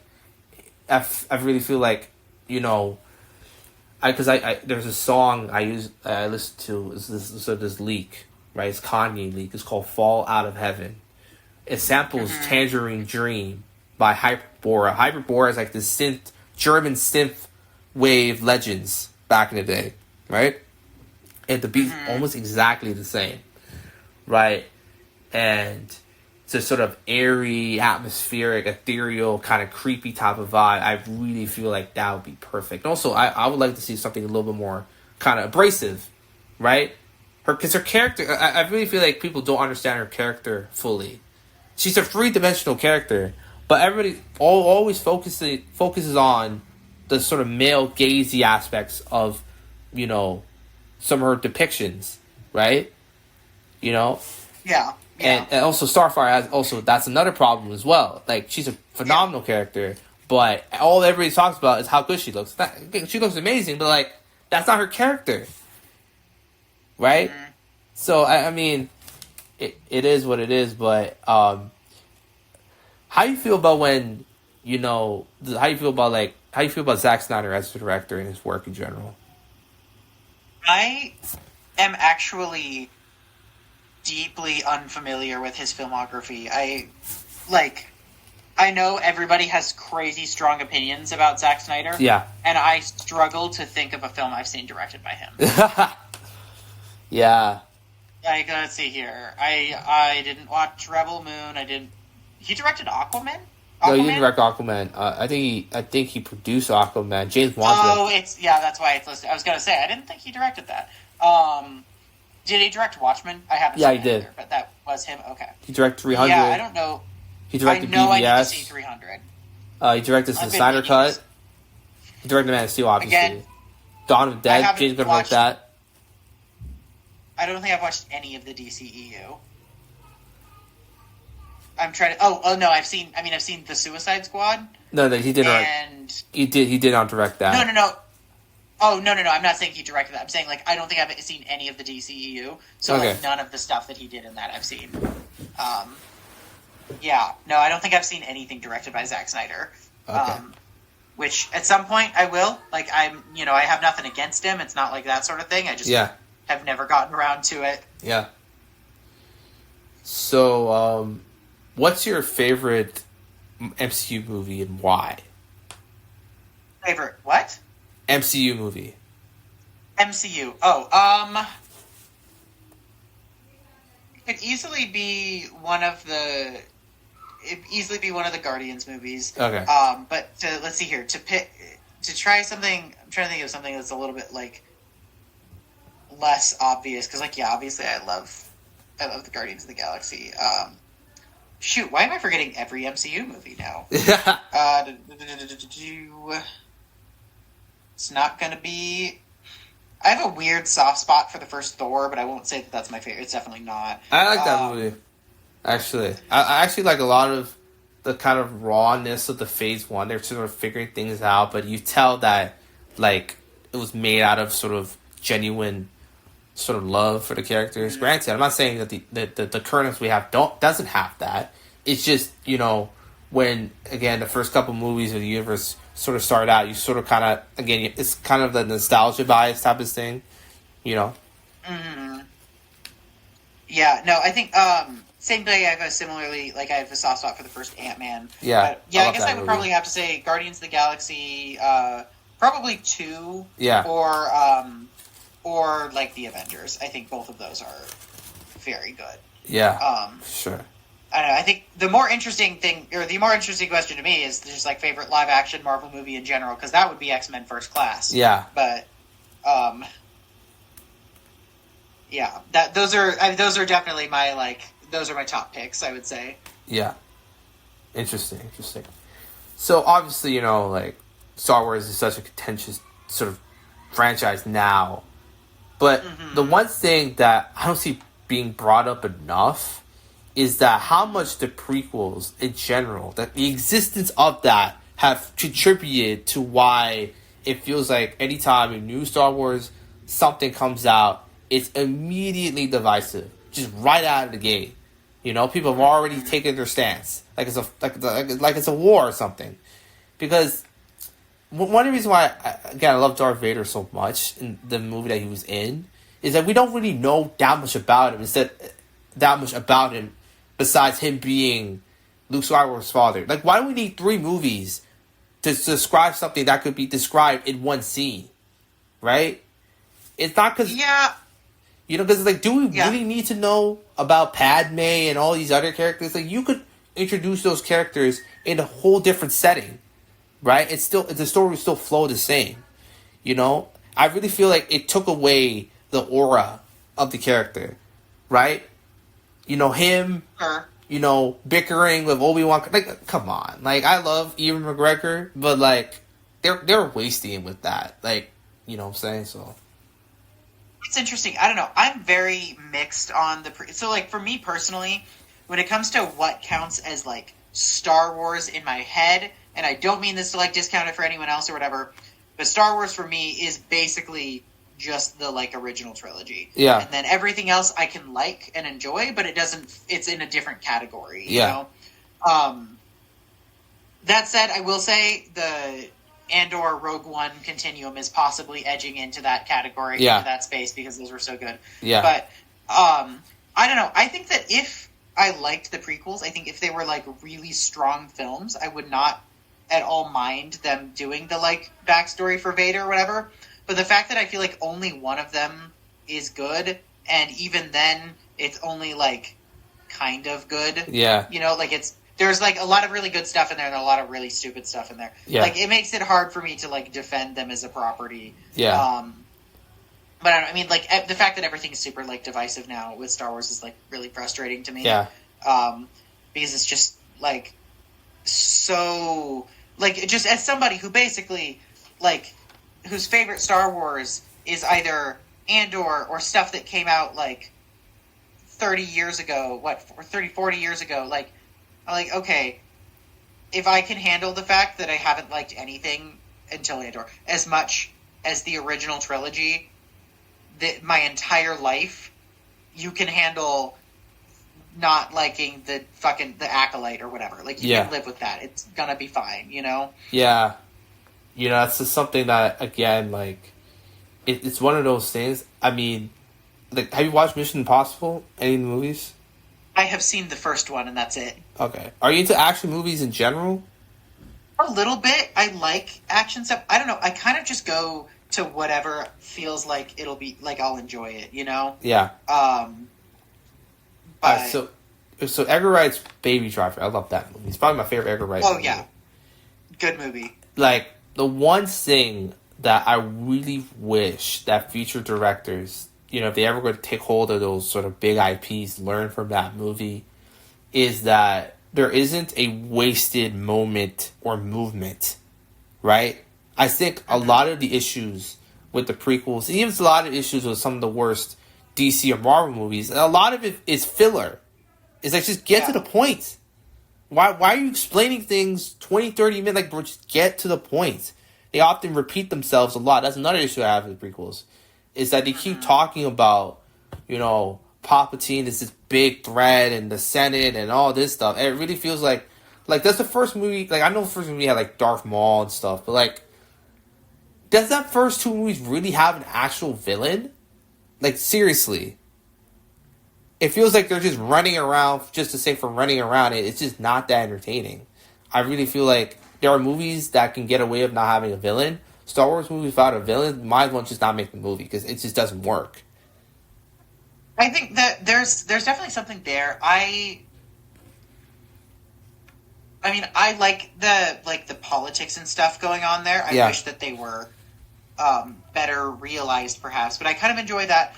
I think a lot of the like problems with the prequels would be better managed if we like whether them not having a villain or whatever would have been better managed if like the overall film was more streamlined and easier to understand, because like in the case of Attack the Clones, like Count Dooku is the villain of that film. He just doesn't have much of a presence for most of it. And it's one of those things where I feel like if they built up the mystery better, it would be much easier to swallow, because then you get to the end of it and you're like, oh, this is the guy that we've been looking for. Instead of like, oh, I guess that's what that was leading to. Oh, there's clones now. That's not necessarily fair. But like, it could have been done significantly better. It disappoints me a little bit that it wasn't, but good for you, George. I really wish George Lucas made a non-Star Wars movie. I really feel like I really feel like he's a director where if he directs something that's non-Star Wars, that would be the story of like the decade. Just think about it. If they announce George Lucas is making whatever that's not Star Wars related, can you imagine just the reaction, the excitement? And it would be like nothing I've ever seen before. People talk about original movies. Like a George Lucas original movie would make monster box office. Now, would it be actually good? That's a whole different question, right? But like I tell you right now, it will make a lot of money. I get it. Like he wants to live his life, but like I don't know. I feel like during these type of times, I really feel like a George Lucas, because I really love that second movie that he did. It was like THX or whatever it's called. It's a super weird movie, but I loved it because it's like I don't see somebody thinking like this, right? Yeah. I really just it's like Harrison Ford, right? I really think like a lot of these people should not be tied down to a franchise like Star Wars. Granted, it's for some people it's like a religion now, but like I really wish that we allow some of these people to sort of do other things and sort of appreciate them for that.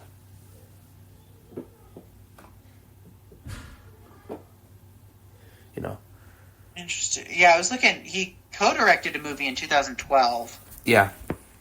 But it's been a while. If that's the last thing that he's made, like, geez. Yeah. It's starring Terrence Howard. Whoop. Yeah. Do you read? I'm assuming you read book. What's your favorite book? On occasion, okay. I'm gonna be a little bit of a basic bitch here. Last time I thought about what my favorite book is, it was 1984. Okay. Which is so like silly. I recently read Cat's Cradle. That was very good. That was very good book. If I were gonna recommend you reading a book, I would love for you to read Foundryside by Robert Jackson Bennett. That brother is special. He is special. Foundryside? Foundryside, yes. That's what it's called. It's by who? Robert Jackson Bennett. Okay. I wanted to have that written down. Yeah, that book, bro. You don't have to be a fantasy fan to get invested. Like I was locked in the whole way through that because there's 3 books, right, in the series, but it's so tight.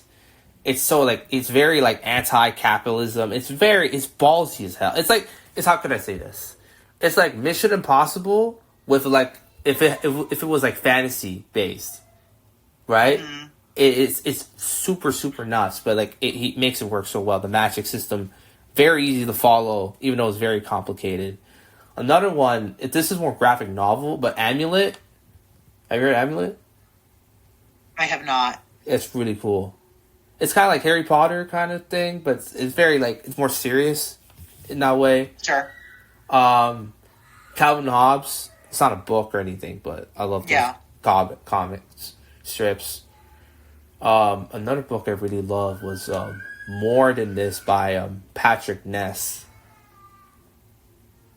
He's the same guy who made. He's the same guy who wrote Chaos Walking that got made into a movie starring Tom Holland and Daisy Ridley. And Daisy Ridley, yeah. Yeah. I love that book. I love, again, More Than This. It's such a ballsy concept, but it works so well. It's so ahead of its time, too. Yeah. It talked about a lot of the AI stuff that we're dealing with now. It's literally the plot of that book, essentially. Right? That's cool. It talks about global warming, simulations. Like, there's like this Darth Vader type of character shows. It's wild. It's wild. It's really cool. Right? It has this sort of like, 28 days later apocalypse type of feeling. It's really interesting. Mm-hmm. But there's no zombies, obviously. The world is the villain, essentially. Right? Huh. Yeah, it's really cool. Are you planning on watching... So I know you got to watch Superman, but anything before that in theaters? Not that I know. I'm trying to think what else is coming out. Because Fantastic Four is after Superman, isn't it? There's F1. F1. Or is it? There's F1 with Brad Pitt, David Idris, Joseph Kosinski is going to direct it. Same guy who did Tron Legacy, and he did Top Gun Maverick. So I'm hyped for that. Yeah, I haven't seen much about that one. I've been mostly, because I hadn't been super excited for a lot of stuff this year, like been focusing on trying to go back and watch more like older stuff that I hadn't seen. Yeah. You know? Yeah. Some of which is good, some of which is not, but yeah. You know. Like I watched like the Cabinet of Dr. Caligari. Yeah. Or like I watched Psycho, which that movie sucks, I'm sorry. You know, a lot of classic Doctor Who for sure. Yeah. In the 60s, 70s, you know. Yeah. But, that whole thing. No. Like, I'm kind of enjoying the fact that there aren't that many movies I'm excited for just because it gives me that chance. But also, after Sinners, I'm like, oh, I want another theater experience like that. Yeah. For sure. For sure. So, we're nearing the end of the interview. So I'm going to play this little game, right? Okay. So, I don't know if you heard of Drink Champs. They're like this hip-hop podcast. And usually, during the end of that thing, they usually do this Q&A session where, like, you're given two artists or two franchises or two people in general. You have to pick, right? But the difference is there's no drinks, there's none of that. So you can't say neither or both. So you want to tell a story or a reason why you picked that choice, you're totally welcome to do that. Okay? Okay. All right. DC or Marvel? I guess Marvel, but mainly for Avengers Earth's Mightiest Heroes. Okay. All right. Batman or Spider-Man?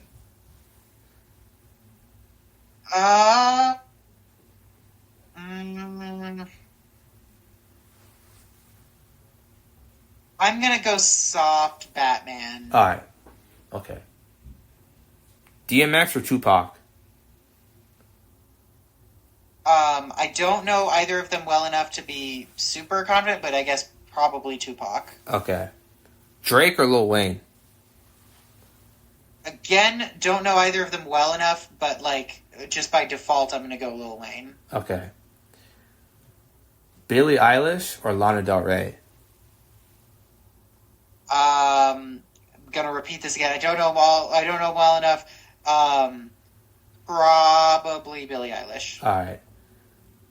Paul McCartney or Taylor Swift? I mean, in like more. Well, Paul McCartney is dead, isn't he? That's what I've been told. I mean, like I've listened to more Taylor Swift stuff recently, so I guess I'll say her. But it's not like it's not like an she's contributed more to me. Like I'm not trying to say that. Yeah. But, okay. You know. All right. Freddie Mercury or John Lennon? I imagine Freddie Mercury was probably a better person. Okay. But Yeah. yeah, that'll be it. Although Imagine is very good. Yeah. Elton John or Frank Sinatra? Probably Elton John. Okay. Beyonce or Prince?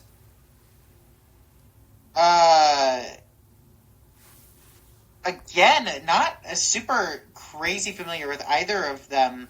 I guess I'll probably say Prince because I feel like I've liked more Prince stuff before, but I couldn't tell you what. Okay. Christopher Nolan or Stanley Kubrick? My boss literally just assigned me, like, earlier today. She was like, you need to go and watch more Stanley Kubrick because I just haven't. I really like some Christopher Nolan stuff, so I'll say Christopher Nolan, but that is very subject to change. All right. Tom Cruise or Jackie Chan? I find a lot of the stuff that Tom Cruise does really impressive, and he has an amount of range that is really great. But also he's a Scientologist, so I'm going to say Jackie Chan. Yeah. Denzel Washington or Samuel L. Jackson? I'll go soft Samuel L. Jackson. Okay. Interesting. Jordan Peele or Steve McQueen? Well, yeah, I guess it's Jordan Peele. Okay. Ryan Coogler or Spike Lee? I still haven't finished BlacKkKlansman. I guess I'll say Ryan Coogler. Okay. All right. Jack Quaid or John David Washington? I know nothing about John David Washington, but I like Jack Quaid. Okay. All right. Stranger Things or Game of Thrones? Probably Stranger Things. Okay. Millie Bobby Brown or Megan Fox? Probably Millie Bobby Brown. Okay. I like her vibes more. Alright. Okay. Ana de Armas or Gal Gadot? I don't know anything about probably Ana de Armas, but I haven't thought, what have I seen her in? She's in Blade Runner, she's in Knives Out. Oh, okay, then yeah, we'll go with her.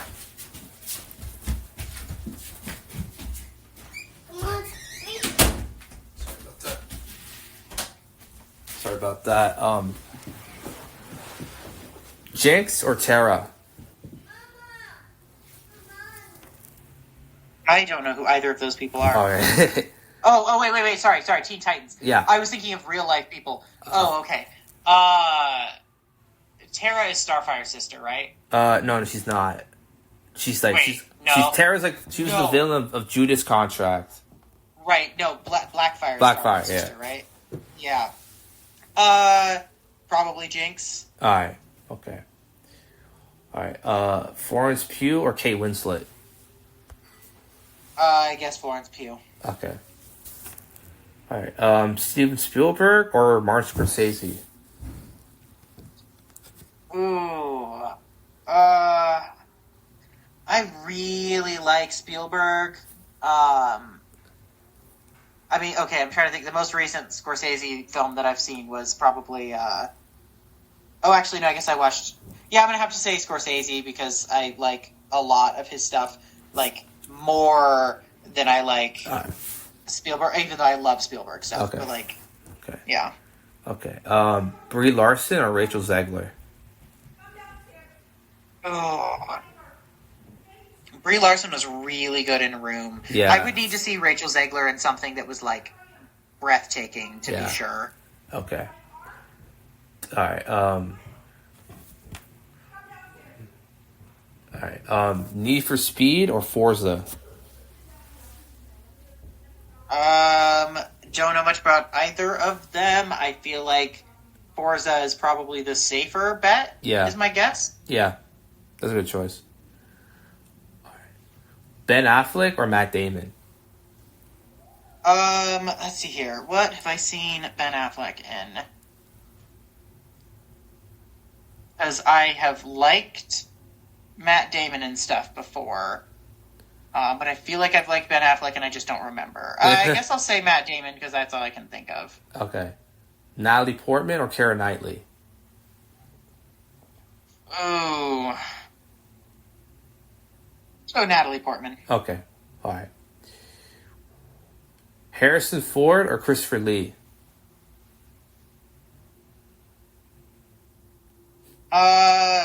That's a really difficult one. I mean, I feel like I have to say Christopher Lee, Okay. but like Harrison Ford is in some really good stuff. Yeah. All right.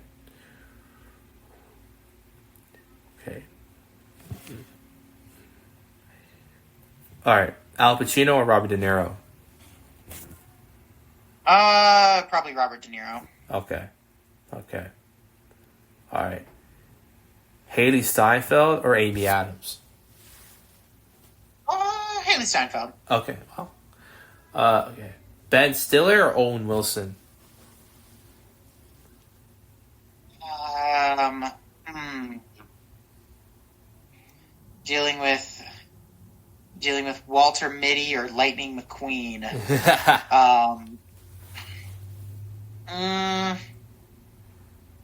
Soft Owen Wilson. Okay. Wait. No, Ben Stiller. Okay. All right. Okay.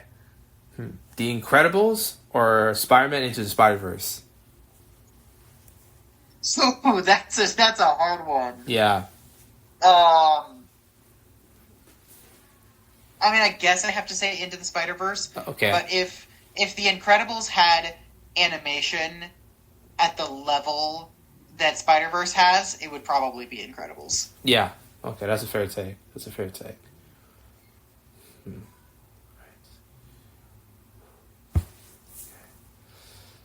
Will Smith or Josh Brolin? And I'm thinking, I don't have super strong opinions on either. A soft Will Smith. Okay. Will Smith's funnier, at least. Okay. All right. Cat Williams or Richard Pryor? Would probably have to say Richard Pryor. Okay. George Carlin or Dave Chappelle? Oh, George Carlin, full send. Okay. All right. Kevin Hart or Martin Lawrence? Or what was the second one? Martin Lawrence. I guess Kevin Hart. Okay. All right. The Dark Knight or Avengers Endgame? Like just the film, The Dark Knight? Yeah. Okay. Probably The Dark Knight. It's a better movie, at least.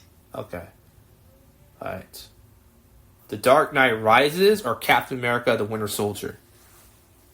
Probably Captain America: The Winter Soldier. Same thing. Like, I think it's a better movie. Okay.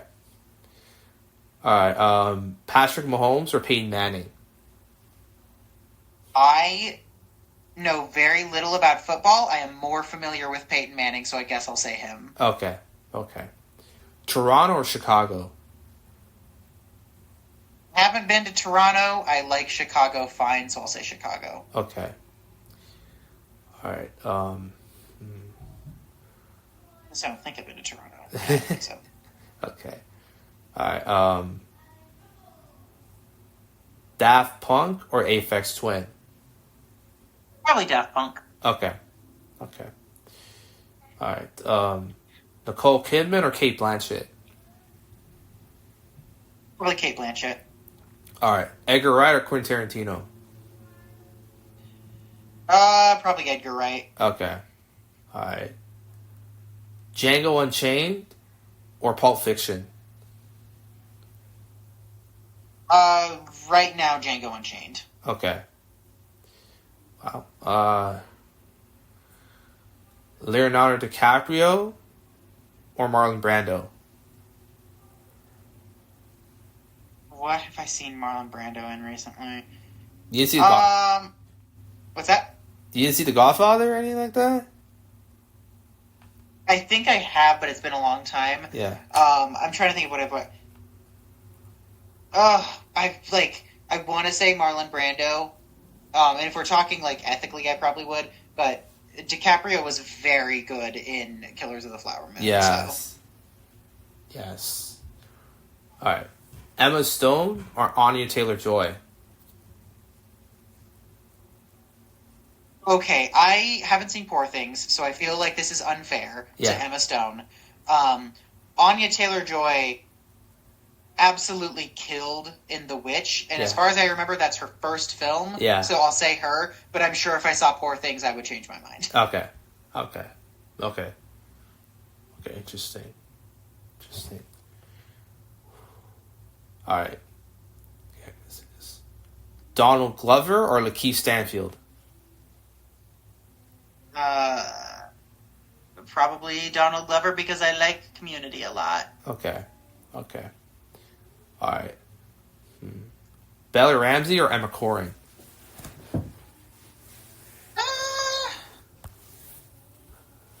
I guess Bella Ramsey. Okay. Okay.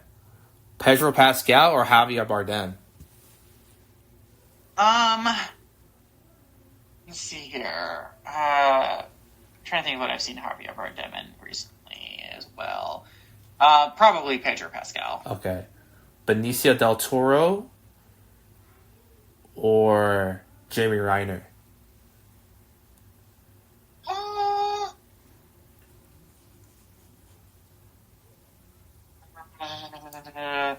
Probably Benicio del Toro. Okay.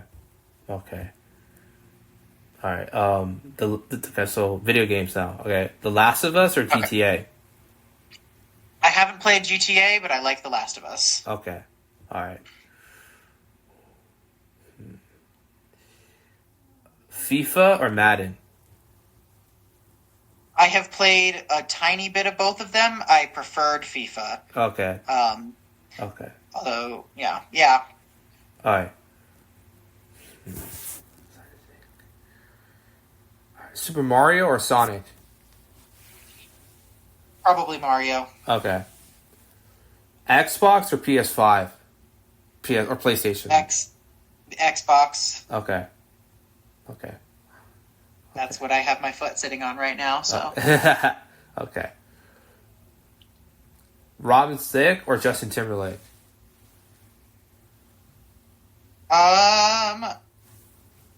Not super familiar with either, but I guess I'll probably say Justin Timberlake because I know him slightly more. Okay. Pharrell or Timbaland? Probably Pharrell. Okay. All right. Kanye West or Kendrick Lamar? Kendrick Lamar. Okay. Okay. All right. Deodorant or perfume? I have no idea. We'll say perfume. Okay. All right. Pizza or hamburgers? Pizza. All right. Pancakes or waffles? And waffles. Okay. Okay. Fish and chips or poutine?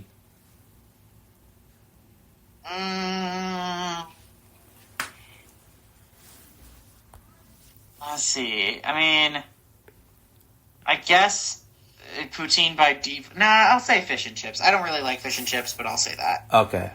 Okay. All right. Okay. Herbasoft or Naughty Dog? What was the first one? Herbasoft. They're like behind Sonic and Sega. Oh. Probably them. All right. Okay.